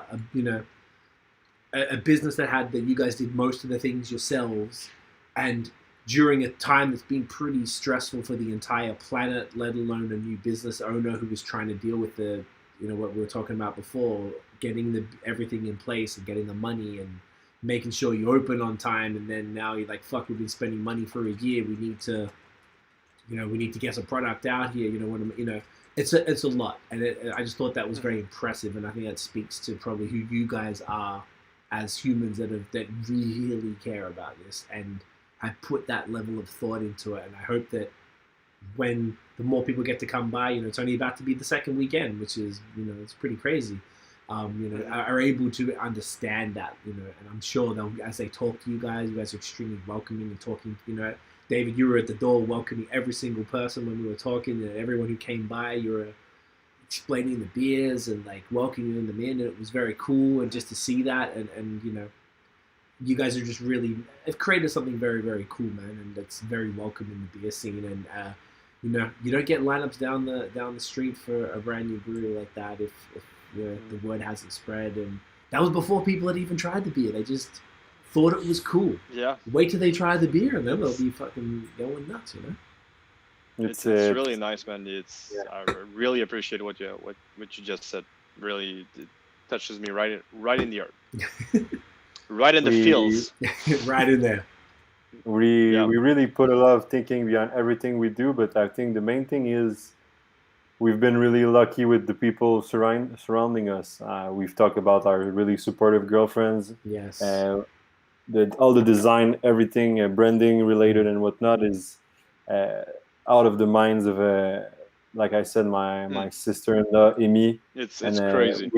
Every time we talk to her, we're like, we don't really understand what's going on in your mind, but everything you do just is perfect. And what she told us, every time she sends us like a new can or something, we have chills. It's just wow. That's just we're just so impressed by her talent. It's crazy. Love it. And what she told us is, having been so close to the project for all these years, she said, I feel like I'm part of the project. I know you guys so well. You talk about everything, and I feel like I really understand what you guys are leaning towards and what the project is all about and whatnot. So she says that's why she's so like in line with what we want to have. So yeah, and I mean, you can see my brother's commenting, and he's probably still watching. My I'll read out David. I might as well read this out real quick because there's a long way. David saying, while the story was unfolding, these legends found time to craft 2 beers for a special event. They were insane with so much love, and the products and the descriptions they created for both. Wow, that's sick. you might have to. Yeah, my father-in-law is watching, and I mean, we have people around us really like supportive, and all the pictures we post. I mean, my girlfriend's taking the pictures. Yeah, David's girlfriend taking every picture, and they're just so good. She runs from a new job to take pictures for us, and I mean, we're lucky. I think we put a lot of thinking into everything, but we have a lot of people around us helping us. So I think that's why Mellön feels like home, because it is home to us, and we hope it's going to be home to everyone who walks by the door. that's why we want to be welcoming everybody in, because this is their second home. That's why we want it to be. Soon as we can get, and you guys got the permits for the terrace. Congrats, which is amazing. Yeah, exactly. Yeah. So you'll be able to open up on the front and the side of the building once. Yeah, exactly. Those restrictions are lifted. Yeah. Well, we are really excited about that. When we first look at the space, it just makes sense to rent the part that we could park, and to make a big terrace there. The sun is there for, I mean, the majority of the day. So it's just such a nice space, and we want to make it not inspired by the tap room inside, but we want to make it like really comfortable for people, and with a great ambience outside. So it's we're really excited about this summer, actually. Oh man, I'm hoping it's. I think we're all hoping at this point that we can get this thing under control enough. Oh wow, Tiffany preempted my needs. Look at that. Let's go. Oh, look at that. We had just before we even get to this one, like Dwayne was just saying, when you guys are going to geek out and have Lord of the Ring beer names. I imagine that's just a matter of time. A matter of time. Right now we are really about like song and inspired song name. Yeah. But yeah, there's great songs in Lord of the Ring as well. So maybe we could go in that portion. You totally could, just in Elvish or something, but whatever. Carl is saying still here, he's still here, and Catherine, Brewing, good vibe. That's a good episode name too. Catherine's coming through with the gems. Tell us about this beer. Like I don't want to say it. I'm going to ruin the French. Yeah, it's called La Nuit est une panthère, so quite literally in English, Night's a panther or something like that. So it's the Night is a panther, yeah, literally. Yeah. So David and I are both fans of a band in Quebec called Les Louanges. It's a band we really love, and his first album was called La Nuit est une panthère. Okay. So when we were brewing this beer, we were listening to his album, and the beer, I mean, it's darker than night itself. So yeah, the name just was fitting, and Amy, who was doing the can art, was inspired by the video clip, which is like really with colors and purple and a webcam during the video clip. So that's where all the beer gets.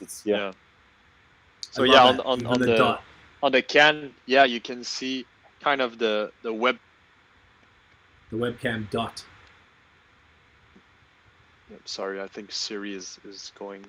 So you have like the eye of the panthère, and as well as the webcam. So cool. It's pretty nice. I really like it. Oh, I'm excited for this one. You want to do a still shot for this one? Nice. We do the photos like saying. Normally we do the pour shot. It's time for a still one. So this is a 10% Imperial Stout. Look at that head, mate. Gorgeous. With it's Choco Cafe. So I guess it actually has coffee in it? Yeah, quite a lot. Did you get coffee from a specific roaster? We took it from Zab Cafe. That's correct. I love those guys are awesome. They just opened the cafe around the corner on Bellechasse. I saw. I think they took Les Oubliettes. I think it was called. Yeah, exactly. Yeah. Okay, I saw that like yesterday, and I was like, it said Bellechasse and like Saint Denis, and I'm like, it has to be there. Yeah, I love the Les Oubliettes, but unfortunately they closed. But really excited about Zab project there. They're really nice guys. I think actually Olivia from Desjardins put us in contact with Zab because we were talking about beers, and of course she did. She's the greatest. And we were talking about the beers. You need to meet her. And she just. I think we were talking about La Nuit est une panthère, and she said, like we said, there's coffee in it, and she was like, one of my clients is Zab Cafe, had to put you in contact with. We're like, let's go, let's do it. That's so cool. Honestly, see, that's what this one business. I mean, people don't realize that's how a lot of business works. It's like it's networking and having someone who's a believer like her at a bank like Desjardins, who's dealing with other clients. Thank you, man. And you know, to be able to put you in touch with the right people. I love it. It's so cool. Carl is saying Yeah. Les Louanges gave his stamp of approval last weekend, which Alex was telling me about. Which is super cool that the man came through. I saw the photos. I think it was on stories or whatever, and he was trying. I was like, yeah, right. Which is pretty it was really cool, nice. eh? Yeah, we were pretty stoked to see him in the lineup. He just came in, and we were like, "Whoa, that's Yo, Les dude, Louanges what's up? in front of us." You didn't know We've been him, right? listening to his record for like, I don't know, a year or two, and we're just big fan. And we were talking about beers with him. It was such an epic moment. We didn't realize at this point that he was in front of us tasting La Nuit est une panthère So cool. in Mellön. It was crazy. Did he? So how did he know that? I mean, did he just hear that the beer was out or something? Like, how did he know to come down? We Usually- contact usually when we create- his agent. Okay. Sorry. I was gonna say when Yeah, we we- create beers, we usually change a word in the description. I mean, we would not use a song's name right as it is Right. without asking for permission. I mean, let's talk about the check it out. We changed the word check it out. So in terms of copywriting and whatnot, we're good with that. But Okay. with that one, we wanted to use the full name. So yeah, David contacted his agent and asked for permission. And they And- so he and granted. she was- so he was aware. Okay. Yeah, she was really happy about the project. She told me that she was gonna ask him, and if we could send her the design of the can and stuff. Mm-hmm. And so we sent everything, and she was really stoked about the can, about the name, and Cheers, then bud. cheers. Mm. And she shared it with Les Louanges, and he was okay with that. So we were just really happy on that day when he accepted. That's so dope. This is fucking great. So this is like, it's got like a nice. I just wanted to make sure we talk about these beers. It's got like a nice chocolate nose. It's 10%, by the way. I don't know if you said that. And I'm not getting a ton of coffee on the nose, or am I completely off my head and I'm missing it? I feel like there is some, but I feel like the chocolate is kind of dominating. The kind of coffee we use is kind of a brownies caramel notes. So maybe you're getting that. I'm definitely getting a brownie vibes. Yeah. Oh Uh-huh. my god, caramel. It's exactly what I'm getting. Yeah. Oh my god, this is sexual. I love this shit. Yeah, Tip, try it. You know what we love the most about beer? And I think it's exactly that. David is tasting something, you're tasting something, I'm tasting something, And it's and all nobody's wrong. No. Everybody's right. I mean, that's what we love. Every time we write a description about a beer, we feel like we don't want to be writing a description and a really complete description because we don't really care the words we put there. We just want you to enjoy the beer and you taste what you taste in the beer, and that's awesome. That's what we love about beer. You're so right. This is exceptional. Fuck, man. Like, Thanks, man. Thanks, man. it's like it shouldn't be this easy to drink at 10%. This is crazy. The coffee is like, I love coffee stouts and I'm huge. Like, I would probably take coffee over beer almost. Like, I love third wave coffee. Like, big fans of all the different ones. Montreal, best city in North America for coffee. You've really, Zaba, fantastic. So you've chosen some great guys. Like, it's just super smooth. The caramel, as soon as you said that, I'm like, that's what that is. The caramel's coming through real nice. It's got like a nice dryness. It's not over the top. It doesn't make you go like, woof, like, this is a big beer, like, to the point where it's like almost dangerous, like extremely crushable and smooth. I'm really impressed with this. You guys are, man, that's 5 from 5 now. Thanks, man. I haven't had all Thanks, 5 so man. far. Like, jeez. Thanks, man. I'm really happy about that. Yeah, people are going to lose their minds. I imagine it's been a real positive response because this one came out last weekend. It's the one people love the most, I think, out of the 3 released last weekend. Okay. Exactly. Yes, Yeah. Carl. I think that's the one they were the most like surprised by, because it's an imperial stout, 10%. It's quite the beer, Yeah. and you don't really taste the alcohol in it, and Nope. it's just like there's a lot of coffee vibe, not too sugary. So it's yeah. I'm a big fan of that beer. It's weird to say, but I really love it. Really Oh, love it's it. not And weird. we've been brewing it for 2 or 3 years. I think that was maybe the first recipe or second recipe that we really nailed in home brewing, and we've been like bringing bottle to family, friends, and we were just at the end of the night, just okay, guys, can we crack that? And we want to hear what you think about that beer. And everyone has a different like taste, but overall, it was really well received. I can see why. This is brilliant. Your brother Dave is saying vanilla ice. Is that something? And they said Madagascar vanilla. Is that like another one you got coming up? Is he No, spoiling? it's that one. I think he's saying It's in that. it. Yeah, it's in it. It tastes like vanilla. Sorry. Oh, it Yeah. tastes So like vanilla. yeah, Hmm. what we were telling you, I think, when you came, you stopped by. I think it's Saturday. You stopped by.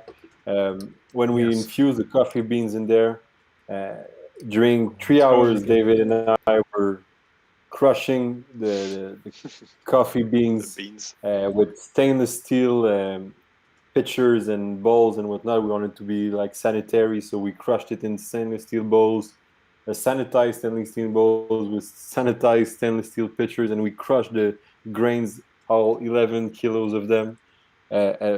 While David was started doing that, I started cutting vanilla beans in half and then in four.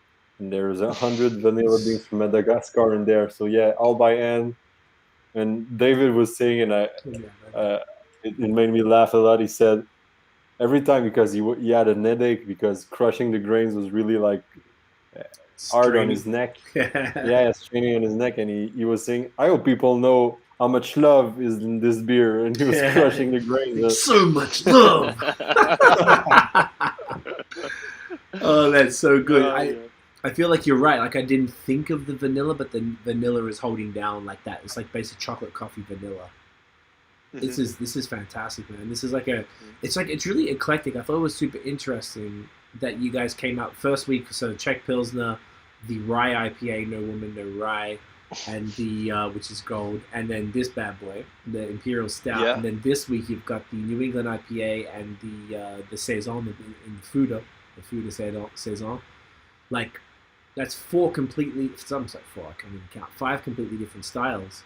It's a pretty good way to kick off a new brewery, to be able to be like, you guys aren't pigeonholed. You're not, yeah, you've done two different types, but they're like two IPAs, but they're very different types of IPAs. The Czech Pilsner is exceptional. Stout is this is phenomenal. The Saison, I was telling you, it's not my thing at all. I really don't love farmhouse, but it was super smooth. The phenols were down because I don't really mess with the phenols too much, so that was really nice that they were kind of chill. Yeah, this haze is great, and the which one am I missing? Oh, we talked about the IPAs. Yeah, so like you've really come out with IPAs, the No Woman No Rye, which was the first one I had. You guys have really come out with some super interesting beers. So like before, I guess you can't be like, you're not the brewery that you're not like the Crispy Boy brewery or the Farmhouse brewery or the Stout brewery. Like you guys are kind of doing a bit of everything. Are these first 2 weekends worth of releases, are they pretty reflective of the direction you're trying to go? It's a very nice question because Yeah. and in our Instagram bio it says Saison Houblon Lagerisation Funk et Barrique. So it's pretty broad spectrum of beers. But if I can walk you through the reasoning behind the first 5 beers. Yes. So yeah, there was of course a Crispy Boy because that's what David and I drink on the daily. We drink pilsners, we drink lagers, we drink Keller beers.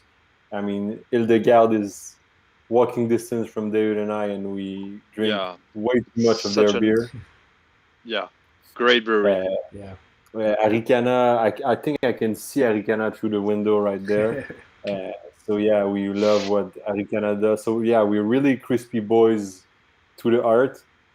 So that's we wanted to brew pills or at least a lager an opening weekend that was like we delayed the opening 2 weeks to make sure we had a lager. That's so cool. We would never. Exactly. We wanted to open up with a lager, and people were saying like, "You guys, you guys are gonna drive yourselves into like bankruptcy or whatnot, not opening." And we're like, "Yeah, we know, but we're gonna stick to our guns and we're gonna open up with a lager, and it's really important to us." God damn, we were close.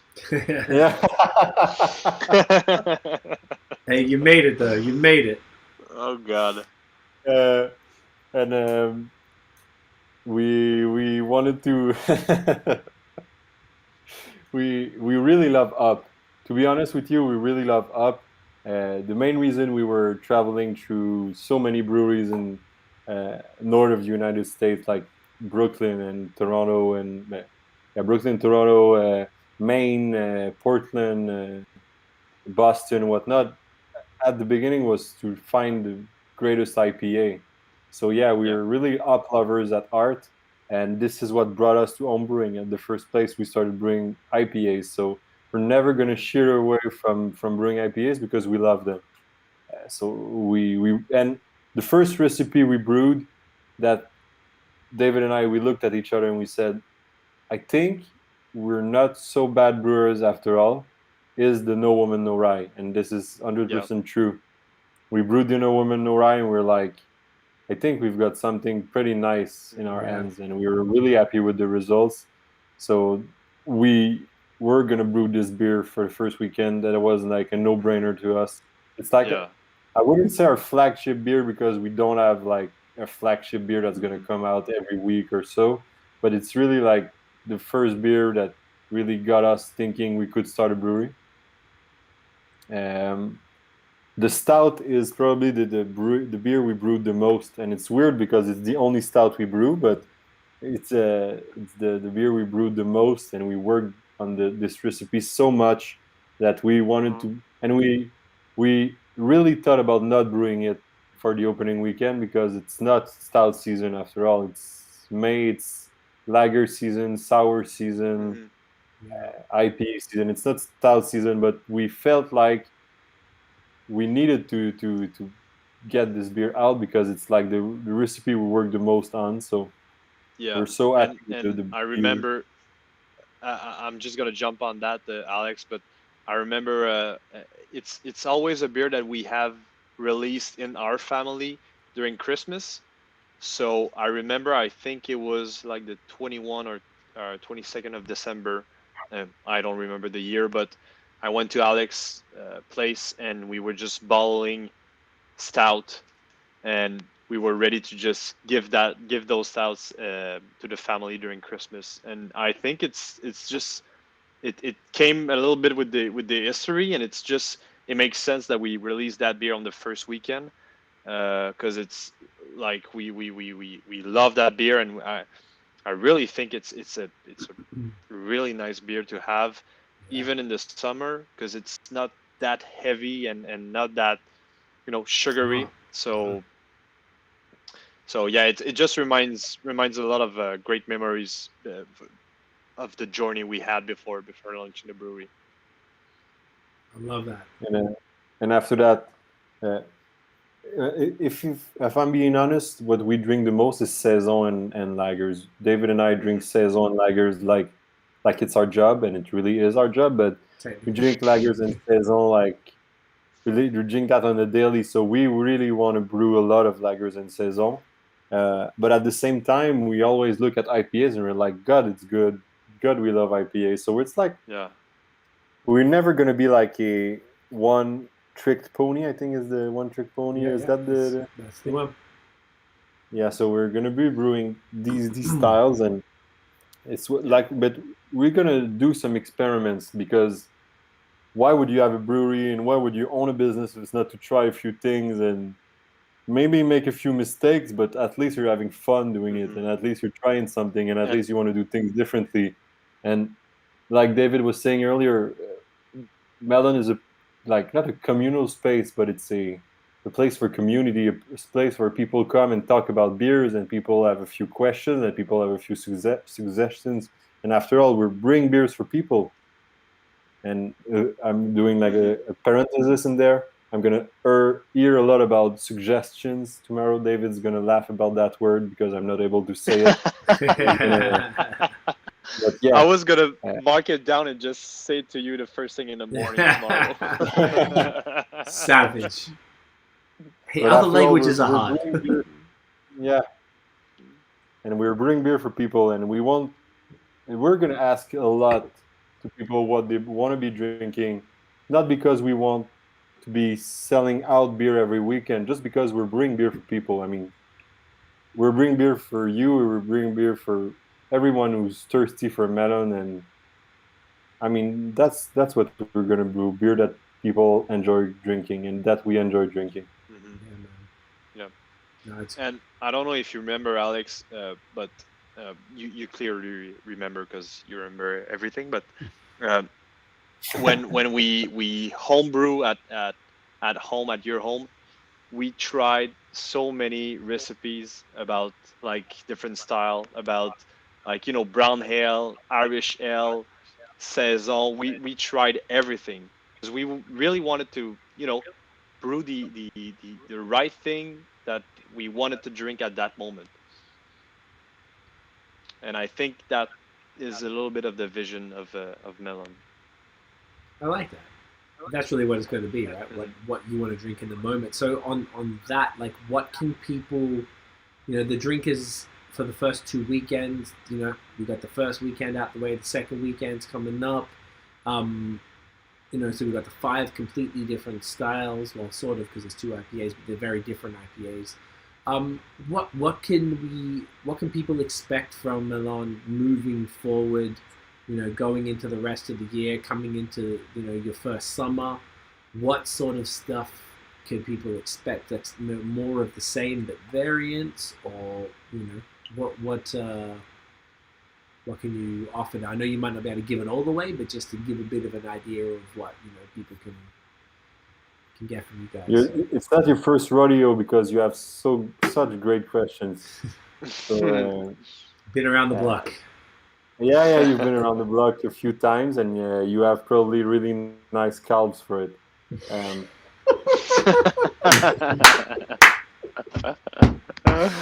Nice callback. I gotta fucking spit out this stout, bro. My carpenter's away. They're not as nice as yours, let's be honest. But yeah, we have 2 fooders that are full with farmhouse and saison. So yeah, Carl knows. Carl knows saison's the best though. Like Carl, shouts to Carl. You need to meet Carl. You need to meet Carl. Oh, he's the man. He's the man. He is.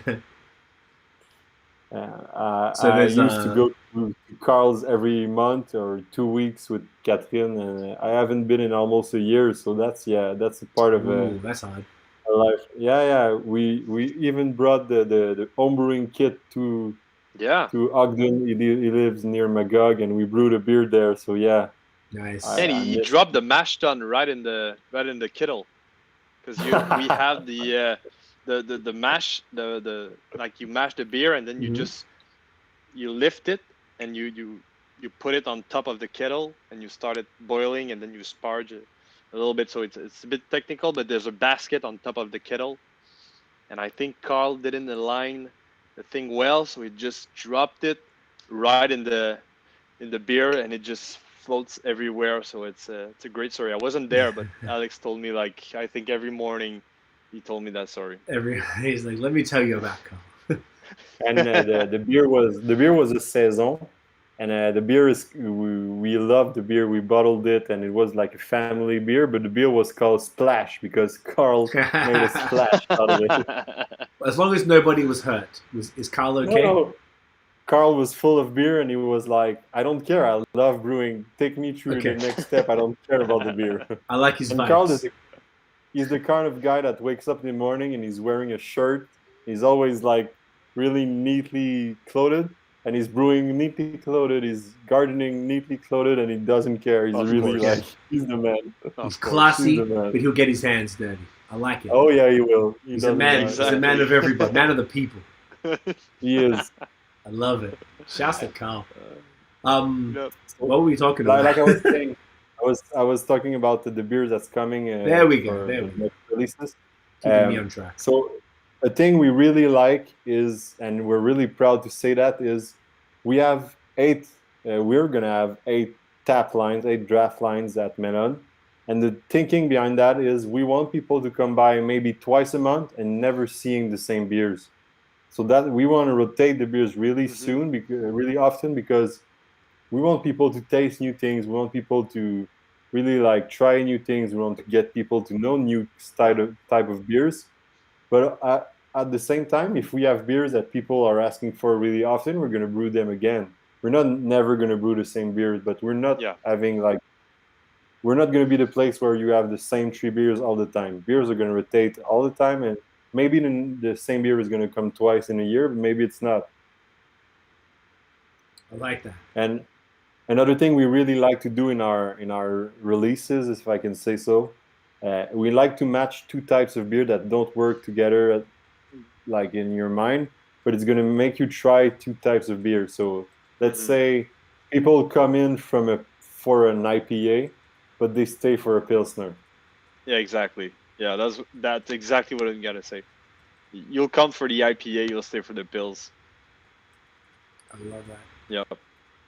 Can you give a hint of what's, say, week 3, week 4 of no names or nothing, just styles, or is that Lots too of much? Crispies. Crispies? Lots Okay. of Crispies. Yeah. And week 3, I think we have something really, really nice. Yeah, we release. We post something on story. I think it was yesterday. Bit of a teaser. That people were really excited about. Beer with fruits. So yeah, a little bit of fruit.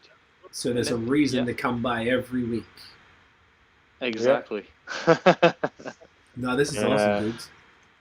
I love it. So yeah, when we announced that the first beer we're gonna release was an IPA, we got a few messages of people saying, "Why are you guys talking about saison and lagers and you guys are releasing an IPA?" And we're like, because we love IPAs, and because saison and lagers take a lot of time to make. So we have a lot of crispy boys. I think we have 3 or 4 crispy boys in the tanks right now, and we have 8 tanks. So half of it is crispy boys. It just takes time. Yeah. Yes. The beer decides when it's ready to be drank. Yeah, you do not decide when you drink the beer. So the beer decides. That's a good episode, man. The beer decides. Well said. Yeah, I like that. I'm gonna write that down real quick because that's fucking good. That's a good But that's the truth, and you know it. Dude, absolutely. Like, you can't rush these things, particularly with something like Crispy Boys that are the longest. They're the beers that take the longest. They're the beers that have they're the pickiest. You can't rush them. The beer decides. I like that. That's good. I'm gonna make sure. We'll try and get an episode name of something that we said here. But yeah, no, that is that's super key to what you're doing. So I'm very happy to hear that. I knew that you were doing more Crispy Boys. I knew that was part of it. To be honest, what I knew of Mellön prior to meeting you guys was basically what I thought of you guys was Farmhouse and Crispy Boys. That was the impression that I had got from your social stuff alone reading Mike's piece. Everything else, that was what I was like, oh yeah, these guys are doing Crispies and Farmhouse. I'm here for it. Let's go. Mm-hmm. Yeah. So obviously you guys are much deeper than that. Yeah. And like Alex said, it takes time to do that kind of beer. And I mean, one of the big inspiration I could say for the brewery, maybe it's like Burdock in Toronto. Mm-hmm. It made a really great beer, easy to drink. Like everybody kind of loved Burdock for a reason, and we really, like, personally, I'm really attached to that brand. Not that brand, but that brewery. Everything that they do is just so good. Like the hybrid wine and beer, Yeah. and the beer that are just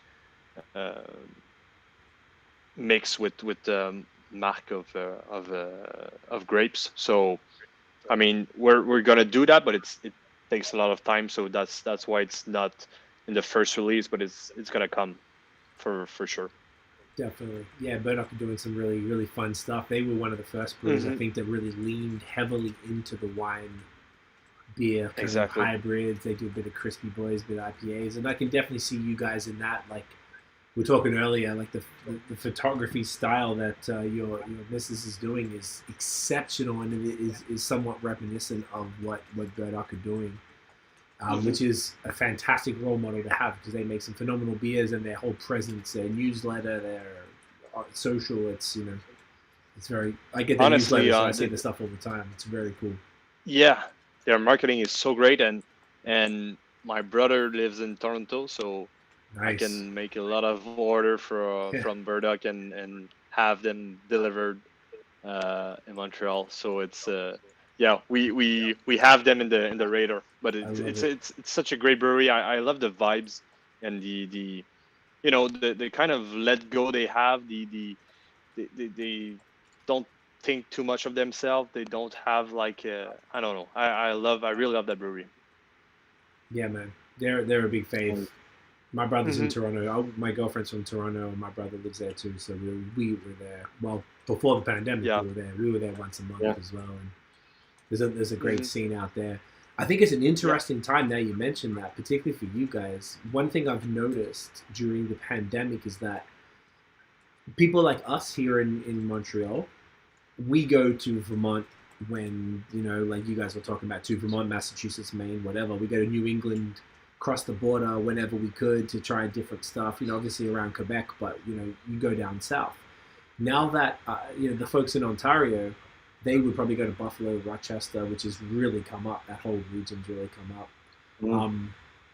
But I feel like they've got less options than us. I feel like Montreal is one of the best situated beer places, because we can go to Ottawa, we can go to Toronto, we can go to Quebec City or elsewhere. We can go south to Vermont, New York, Maine, or Massachusetts, wherever. We're really like not far from everything. Yeah. Whereas Toronto is mad far from like New York and stuff, where we're so much more better situated. There's a bit more of an opportunity here for cross Ontario, Quebec interest, because it's before they closed the borders, I guess, that the provincial borders. If you think about it, anyone in Ontario, like the most exotic, fun, crazy things they can get are from Quebec, and then vice versa. So there's this huge extra interest, and I've been seeing a lot more of the Ontario people posting. Maybe they did a trade where they might not have done it before, and they'll be posting the Saint Baron or Brewski or Masorum or like Sir John in Toronto. I'm like, why you got that shit? I've never seen you with that shit before. Like, and I'm like, I'm happy for them, because I'm like, they're excited about it, and they're promoting Quebec beer. And I see a lot of the folks out here getting hold of Third Moon and Rorschach and Godspeed and Half Hours and Dominion and whatever, like all of those things out here. And it's like there's a very interesting time for this, like Quebec, Ontario, like, between the provinces. So I feel like there's definitely some opportunity. You gotta make. I have to come by and see you, because I trade my brother's. Like my brother lives 50 meters from Godspeed, like literally on the same street. Nice. So like, yeah, it's killer stuff. Bim is the man. So like, I'm always sending him stuff from here now and trying to make sure he's getting a bunch of stuff. We're trading more than we ever did. I used to just bring him beers from beforehand or whatever. Like, he's a part of the podcast. He actually started it with us. He's the guy who's going to mix this episode. He's our audio engineer. Nice. We do music, so he's going to make it sound good.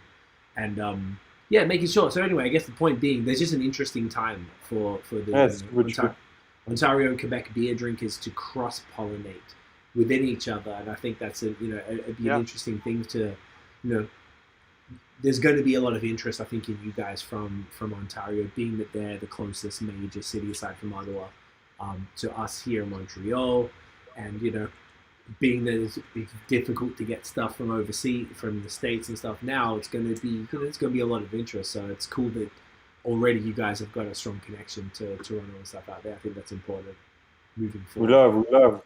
we love their stuff, and we've been there for beer. I mean, we've been arranging travels for beer for years now, and Toronto and Ontario have been these places as well. Yeah, we love the beer that's been brewed out of there. Yeah, and a fun fact about Carl that I'm just thinking about. Yeah. Is he lives 50 minutes away from Hill Farmstead, so when we want to have a beer, we go to Hill Farmstead. Oh, is he like right by the border, like Magog, like I'm saying there, and they can just go straight to Greensboro? Yeah. Ooh. He's 50 minutes away from Hill Farmstead. This is the brewery we go to have a beer. Ooh. Basically. That's amazing. That's I only went there. Yeah. It was interesting. We went to Vermont the weekend before lockdown, which is the weekend you got your lease. So it was like the 6th, 7th, and 8th of March. I just don't forget the dates because it was so important. And that was I mean, to Vermont, I applied for citizenship recently, so I had to actually count. You have to put down every single time you left Canada in the last 5 years. So I know I've been to Vermont, I think it was like 12 or 13 times. And I'd only been to Hill Farmstead once, and that was that weekend, which was pretty pathetic. I've drunk Hill Farmstead a million times, but I'd never been there. And like, oh my God, it is this was in March, so it was like covered in snow. But they were mad. It made me laugh because there was a dude on the you know how like it's like that little veranda or patio on the side. Yeah. Like there was a guy there wearing a Masorum like long sleeve T-shirt. I was like, all right, I see you, bro. I know what's going on. I see you. And I was like, I know what's happening here. And I was like, Jesus, this road is fucked up. This road is a mess. But it was like, yeah, it was beautiful. It was such a nice area. So nice place. I mean, you want to stay there for years. You can only have 2 pours, but you want to stay there for as long as you can. Man, I miss Vermont more than anything. That's the thing that kills me. I miss Vermont so much. Like I'm sure. I miss Vermont. I miss the simplicity of life. Just the simplicity, the simplest things. That's what I miss. Be able to shake hands with somebody and you know. I've never shaken your hands. We've met each other 3 times. Like I don't know, it's kind of weird. I haven't seen you talk. I haven't seen your face move. So it's almost weird seeing. Like I guess you've seen the podcast, but I haven't seen you guys like this before. So it's a strange time. So I mean, I'm like. It's good that you guys are opening now. There's, you've been able to do it safely and have good people at the brewery and make sure you're serving people. And it's only a matter of time before you're going to be able to, actually have people there, whether it's inside or on the patio, drinking there and having a good time. So, I mean, like, I guess it gives you something to look forward to. At least right now you're getting the good, the products that you guys are creating in people's hands. Spreading the word about what you're doing until we can get people in the door, So it's that's a goal. And the nice thing about this is as well we're bringing pilsners and saison and whatnot. And the nice things about these beers is for years they've been brewers' beers. It was Dwayne. Oh, Dwayne saying not shaking hands when you guys met on Saturday was very strange and awkward. It is. Yeah. Sometimes you can go, hey, elbow, but like it's not the same. Sorry, go on. Not the same. Not seeing the faces and the smile. Yeah. And you're seeing the eyes. Yeah, it's a little bit weird. Yeah. It's so weird. Sorry, dude. Continue. No worries. This is Tiff, by the way. Tiff is saying, look forward to hanging with you guys on the patio. We are too. Yes. We are too. It'll matter of time. Continue. So what I was saying is we were bringing pilsners, saison, and for years these have been brewers' beer. Brewers want to brew this beer because they love to brew and drink these beers, and they've always been popular because otherwise they would never have been brewed. But more and more these beers are getting in the hands of people, and people are loving these beers. That's what's really nice. These are not hype beers. I mean, you will never get hyped over a pilsner, but people are wanting to drink more and more of these beers. It's really nice. Yeah, I like that even though Quebec was really slow to get on the crispy train, we're here, and that's all that matters. I feel like we made it. I always said to people, like, I mean, just like you guys who are proactively getting beer from everywhere, obviously that's a part of what I do here. So I try stuff from everywhere, and I was always really upset at Quebec because I feel like they never had crispy boys. We never had good haze. Like, And then all of a sudden, in the last like 2 years, it's been an explosion. And I've said it many times, but Quebec is the best province in Canada for craft beer right now. We do everything at a world-class level, from pilsners to haze, farmhouse, obviously, imperial stouts. Even we started the smoothie sour thing out here.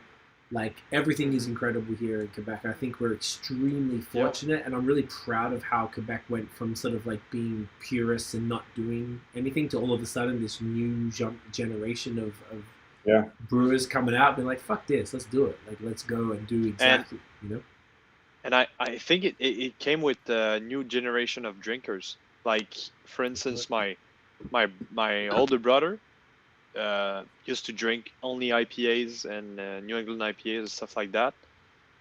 And he came Saturday at the brewery to buy the 4-packs. So he bought the IPA, of course, the Czech Pils and the stout, and told me the one that I loved the most was the Czech Pils.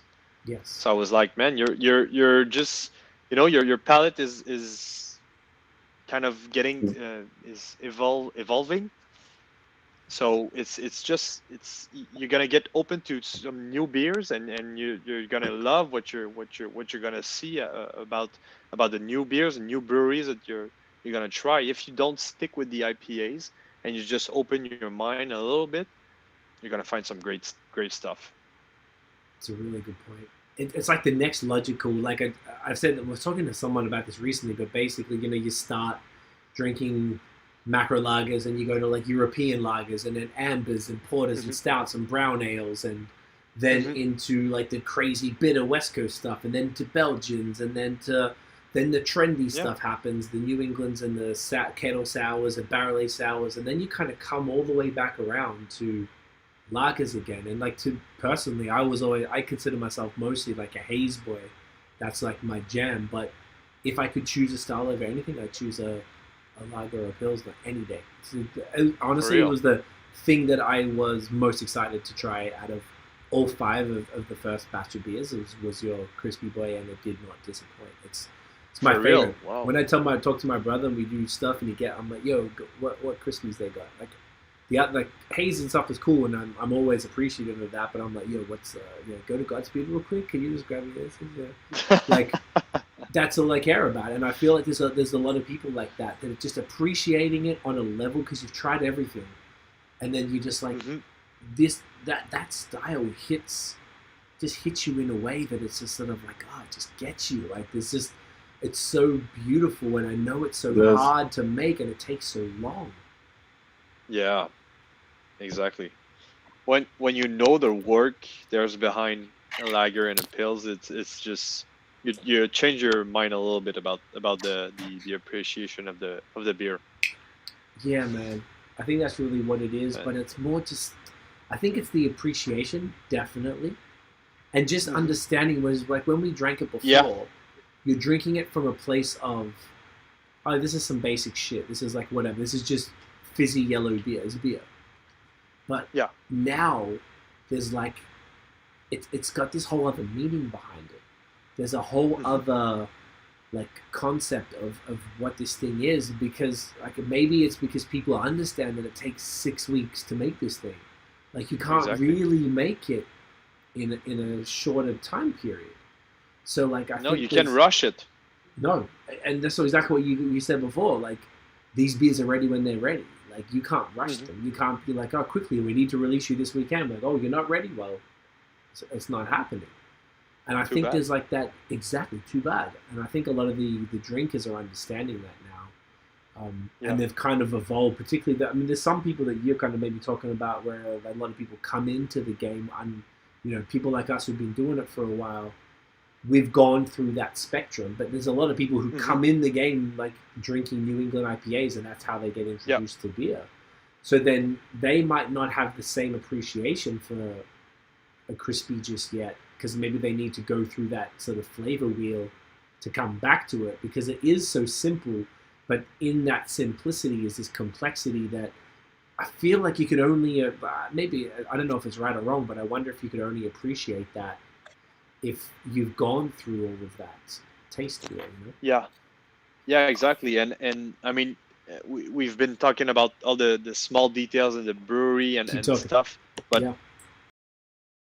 it's the same thing as in beers. So when you have the small details in beers, it's just it's a little bit like more subtle, and just you can find like crispiness and freshness in a beer that, like in a hazy IPA, you just get the full blast of hops that it's just, in your face. But in a lager or pills or whatever, it's more subtle and just, you know more fun to discover with your mouth. Discover with your mouth. Yeah, exactly. Discover in your spectrum.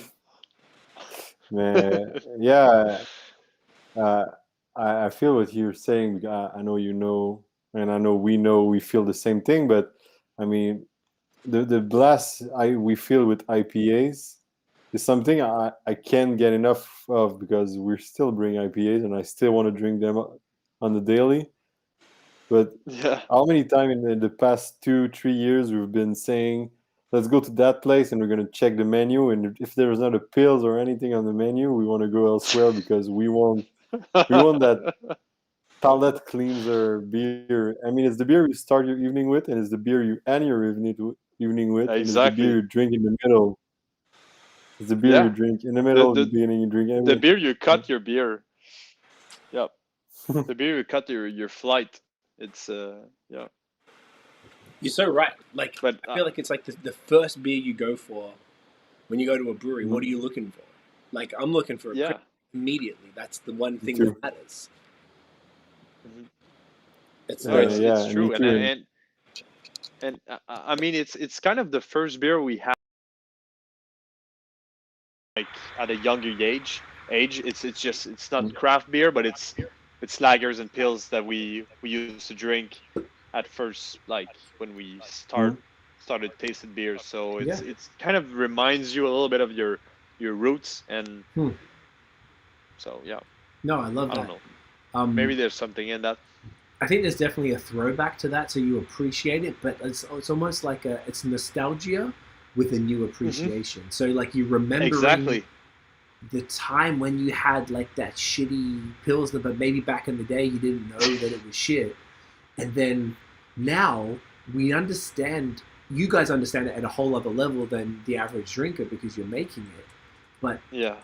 even if you've been through all of that, like I know what the profiles are, so I'm like, wow, this is so complex. It's like this biscuity vibe, and it's so crisp and refreshing, and it's dry, and it's like, but it's a little fruity, but it's grassy, but it's bitter, and like there's all these like things, and you're like, who would have thought that this fizzy yellow stuff like would be so like thoughtful, like you don't expect it, and I think it's Yeah. it's that it's when you hit that perspective, however you get there, that's when it's like, yo, Mhm. like this is a joint. And I think that's a beautiful thing because, like you said, where you guys are located in Rosemont, there, you've got Harakana doing amazing crispy boys, Ildegard doing crispy boys, you've got vice versa pouring crispy boys from all over the place. There's like a Yeah. whole Exactly. Bira do some stuff, and Bira's the same owner of Silo, and JP's the champ, and he's doing some great stuff as well. Silos, incredible. Yeah, Mhm. man, they're just really like he's really serious with his stuff, and like he's super intelligent. So it's like there's all of this stuff in your particular region with crispy. It's almost like it's the crispy quarter of Montreal. Ooh, Cartier I like crispy. that. Cartier crispy. Ooh, maybe that's a good episode. Cartier crispy. I like that. Wow, c'est ça. Yeah. I Well, might write that one down. Okay. that's got a ring to it. All right, let's see. Let's see if we can make it happen. The Beer size or Cartier crispy. All right, I'm writing it down. We'll see. I don't want to commit to it just yet. The thing about Crispies is it's the kind of beer people won't be traveling for. I mean, you release a crispy and you won't have people coming by that much by the crispy. But what David and I are thinking is we love crispy so much we want to have people drinking crispies, and people are drinking more and more crispies. But we feel like if we release 2 beers at the same time and one of them is a crispy, we get the chance to have more people drinking crispies, and that's what we love because That's smart. the It's really crispification of Montreal has begun. Oh my god, we could clearly make a beer named Dream of Crispification. Crispy. Ooh, crispification. Collab?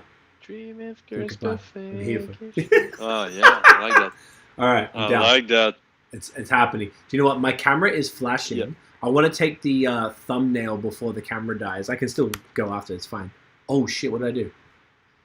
Do you know what I did? I don't know. I improved you out. There you go. Then you Think gotta you click. flush Alex. Oh, there you go. And then I gotta go here, and we're back in action. What did I do? My God! Oh, do you know what I did? It's okay. I went to the wrong one. All right. What I was supposed to do was press that, which is the screenshot, and then you hold up the cans. But we can keep talking. I just want to do this before the camera dies, because it'll go to my webcam, which isn't as high quality. I want you guys in crisp quality. Okay. So I'm going to take a screenshot. Do you want to hold up a can? Or something? Of course. Let's go. Hold it up. Hold that up. There we go. Ready? Ready? That is gorgeous. Gorgeous. Stunning. Just want to make sure I caught that before I went dead. So, David, Alex, your brother, saying the first release collab with Avant-Garde was Crisp AF. That beer, is that still around? Is that beer still kicking? Which is an IPL, I believe. It's been 2 months. It's been released 2 months ago, so I don't think it. Maybe some places have a few cans left, but I would say it's a goner. It's a goner. And a thing you said earlier was Shawn brewing out of Schlag his own beers, his own. He's on Avant-Garde and contract brewery. Yeah. Yeah, and the nice thing is when I announced to Shawn and Renaud that I was starting my own brewery, their first reaction was not to say, Oh, cool. when are you leaving or what are you doing or anything. Their first reaction was to say, when are we bringing a collab for you to get your name out there? That's the first thing they said. Yeah. Such legends. And then we get the ball rolling really quick to brew this collab. We brewed this collab, and I was part of both. I was brewer at Avant-Garde, and I was brewer at Mellön at the same time of brewing. So Passing the torch. Yeah, it was pretty awesome. And cool. I would say I was tasting the beer like 4 times a day to make sure we were happy with the beer while working there. Everything was perfect. Yeah. And it was a night. So talk about the beer as well. I'd love to hear about the beer. It was an IPL. Brewed and dry upped with Nelson Sauvin and Motueka hops. Nice. From a part of the world I don't think you know about. Never heard of it. No, that's what I think. And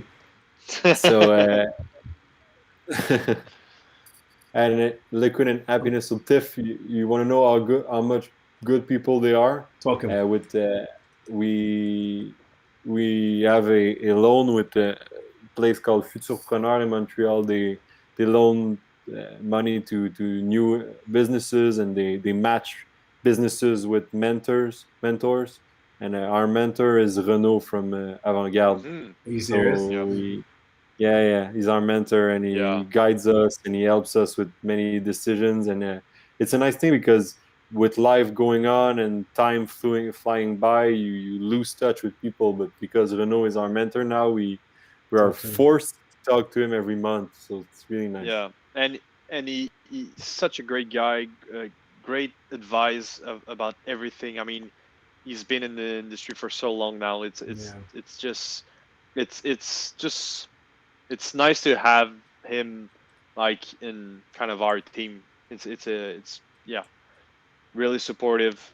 I love that guy. That makes me really happy. Just because I fucking love those dudes, man. They're so real. They're so cool. They're so fun. You said, they're so experienced. Renaud had Jukebox for like 6 or 7 years, even before he let Shawn in on it. And they started their brand together. They're just really smart. Really smart dudes, just super kind individuals. Yeah, just like love it. Renaud is the best. I love these dudes. And Yeah. It makes me really happy that of all people, that's who you guys are down with. I'm like, I love that shit. Yeah. Yeah. and We were the- really happy when he said yes, for real. and to show you how nice they are when we started discussing the collab. I mean, it's a collab, so the recipe was built together, but they allowed us to be really creative and the up usage and the grain bill, and they gave us like free Free reign. carte blanche in French, Yeah. to draw the can. So Amy Yeah. was able to do the all can art for this beer, and yeah, like you can see, it's really like the other cans we do. So cool. And yeah, they give us, like they said, you have carte blanche, do whatever you want with the can, and yeah, they're really nice guys. So it's an IPL brewed with Nelson Sauvin and Motueka. Really brewed like a lager, but upped like an IPA. So we wanted to sheer away from New England's brewed with lager yeast. We really wanted to brew a lager upped like an IPA. It was, and the result was really nice. Super cool, man. It's a great way for you guys to, like you were saying, he was like, when can we collab? Because that's a fantastic cosign and just a great way for you to, put your name out there into the craft beer, 100%. Exactly. I think a third of the people coming in the brewery on Saturday were people saying we tried the collab and we loved it. Wow. Another cool. third was people from the neighborhood. Yeah. And the last third were Goudreau, so David's family. Yeah, I have a big family. At some point, they were half of the lineup, I think. That's all that matters, though. They came through. Yeah. Opened their wallets, made it work. Yeah, big moment. Yeah, family man. is there for big moment. Yep. That's what it's about.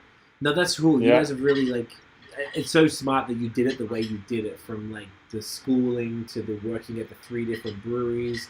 So now, just in those few years now between you, know a lot of the key players in the industry, or at the very least, they know who you are.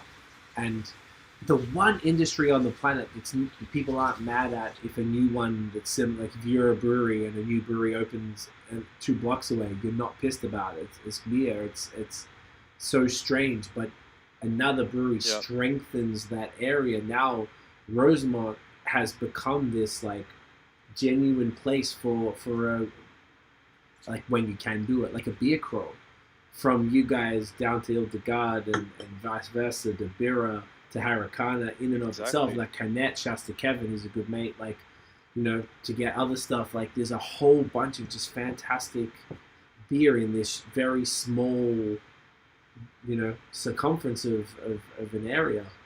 And it's cool because you guys have really like been able to just get your names out there beforehand, and then now you're able to actually like, well, this is what the hype is about. Check this stuff out. Now people can try the beer, and they see the quality, and it's, once again, week 1. We're only not even at week 2 yet.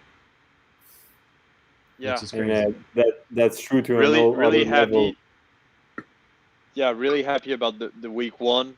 Super excited about week 2, for real. It's just a great adventure so far. It's amazing. Yeah, man. Yeah. What you're saying is true to another level, because I think the 10th person in the line was Oli from Ile-de-Garde, the owner of Ile-de-Garde, Amazing. and Ed Brewer there. The 20th person in line was Brewer from Ile-de-Garde, François. Then was Jules from Beauregard and Francis from Beauregard. So yeah, all brewers from Rosemont were like the first in line, and P.A. Maillot from Valbuck was there, and Cédric from Beauregard was there. So yeah, the industry is supportive. The industry is not competitive, so it's really nice. I love it. And was Matt the first? I saw Matt from Vox and Hops posted he was the first person in line. Yeah, he came before noon. What a mad dog. Yeah, exactly. And it was funny. He just entered the building, and but yeah. We had a podcast the night before, and Matt was fucked up. Matt was so trashed. I love it because Matt just like we drank 5 beers on the podcast, and then when we hung up, which I'll tell you in a sec, then we'll wrap up afterwards, and he still drank another beer or two whilst we were talking afterwards, and he probably still drank more, and he probably drank before the podcast, and he still got up before noon to be there. I love that. When I saw that, I was like, well done. Love that. He told us he wanted to open up another Vox and Ops collab, and Vox and Over Ops collab, and his girlfriend told us, no, you're not drinking another one. Jess is a smart woman. She's a smart. You got to keep him under control. I like the dedication, but like that says a lot about what you guys have been able to do and drive that level of like interest and passion in the scene. Like you did it the right way. I think that's really what it comes down to. You created this organic following from the homebrew stuff to a bunch of friends and family who actually care and believe in you, which is like you can't, like if you guys were idiots and not really knowing your shit, that you wouldn't have that. Like obviously you guys know what you're doing, you studied your craft, you put your time in, you put your money up, you've gone through the roller coaster of entrepreneurialism to get to where you're at today, and it's very cool to see, to see the fruits of all of that labor, Thanks, man. Man, appreciate it's so really nice from you saying that. It's so nice to hear, for real. And you guys are just such genuine dudes, man. Like I was talking earlier on the DMs, of like every single time I come by, I'm supposed to just be there for 10 minutes. I'm like, hey, what's up? I end up being there for an hour and a half longer. And I'm like, oh shit, like it's been all this time. Like, you guys are just such genuine dudes, so easy to talk to, and so like passionate about what you're doing, and it's infectious. And so I can only imagine what that's going to do, because you can't hide that stuff. You put that energy, you give that same energy to everybody who walks in the door, and you live everything you say. Like the best example here, Tiff is saying right now, and I think this is really what it comes down to. So you guys have beautiful energy. I'm just really happy for Thanks, you. man. Thanks so much. And you deserve to win. And that's what I was telling her. I was like, because I was there like 2 times, I think, coming to see you guys, and she's like, where were you? Because I went to get my haircut, came saw you guys for the first time, and I was up with Maddie at La Canette. We came through, whatever. Just every time I'm there, I'm like, you have to come and see this place. These guys are so cool, man. This place is beautiful with the plants, and they did everything themselves. They got the wood and like the beer. It sounds like it's gonna be killer, and like it really resonated with me. And I didn't know until the last time we were there. When Alex, you were saying we connected at Food Uni very briefly, whatever before, but. And talking today, we had a lot more different things in common with Chris and all these different things. And, soon as Tiff came in afterwards, she's like, oh, those guys are awesome. I totally get it. Like, and I was like, straight away. And I was like, cool. That means I wasn't tripping out when I was vibing, maybe because I get excited about beer and everyone's always nice because everyone's nice in beer. But, I think we saw it straight away. I think it's super cool. And David, your brother Alex, saying, I agree 100%. The passion is real and palpable. That's really what it is. Yeah, brother, say, go for it. Yeah, I mean, meeting you was like you have such a great passion about that, and great question, and such a nice curiosity. It's just nice having you over and just talking about everything. Not just involving Mellön, but involving, what you've been doing for such a long time in such a great way. So it's such a pleasure for us to talk about that industry and learn things. We have so much thing to learn about that industry, and we're happy to discuss about everything with people like you and people about the neighborhood and. It's just for the last 2 weeks, it's been such a great vibes only, and yeah, brewing good vibes. That's what it's all about. Really, it is. Hang on, my camera died, so what I'm gonna do, I'm gonna go boom. Oh look, there's 3 of us. There's a whole lot of us. Hang on, what do I have to do? I'm gonna fix this. Hold up. There we go. We're gonna go boom, and we're gonna go boom. We fixed it. Brewing Good Vibes, that was the other good name. So, on that note, boys, this has been phenomenal. I'm really glad that we had you guys on. I really appreciate your time. Where can everybody find Mellön online? Social, website, all that stuff. Mellön Brasserie, Mellon Brasserie.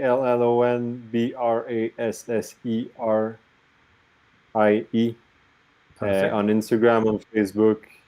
That's where we post most of our content, and that's where we update new beers and whatnot. Love it. So make sure you guys go and follow. Sorry, your brother David is made me laugh here. A wise man once said, "Real recognize real."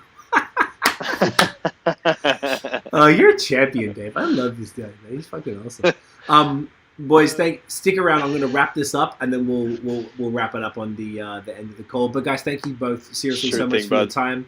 I appreciate you both. Everything you're doing is fantastic. I wish you all the success in future. Anytime we can do anything for you guys, please let us know. Our platform is yours. So let's check in again later this year as well. See how we're doing here. Tips are classic, right? Man, real recognize. Thank you so much. Thank you so much, man. It was a pleasure. Thanks a lot. Genuine pleasure. It was a pleasure. You guys are champions, man. We'll be so stay tuned. We'll be covering everything you guys are doing. We'll be having that across BAOS. So guys, thank you again. Everybody, thank you for watching and listening. If you enjoyed the episode, smash the thumbs up, hit subscribe below, hit the notification bell so you know when the new drops. Follow us on social media at BAOS Podcast, and check out the long form audio so you can hear attractive gentlemen like Alex and David talk about craft beer. We'll be back tomorrow at 9. You know you're trying. Look at those mustaches. You don't come through and see that shit every day. God damn it. It's gorgeous. We'll be back 9 p.m. tomorrow night. You know what it is. We'll see you guys then. Cheers. Get it in ya.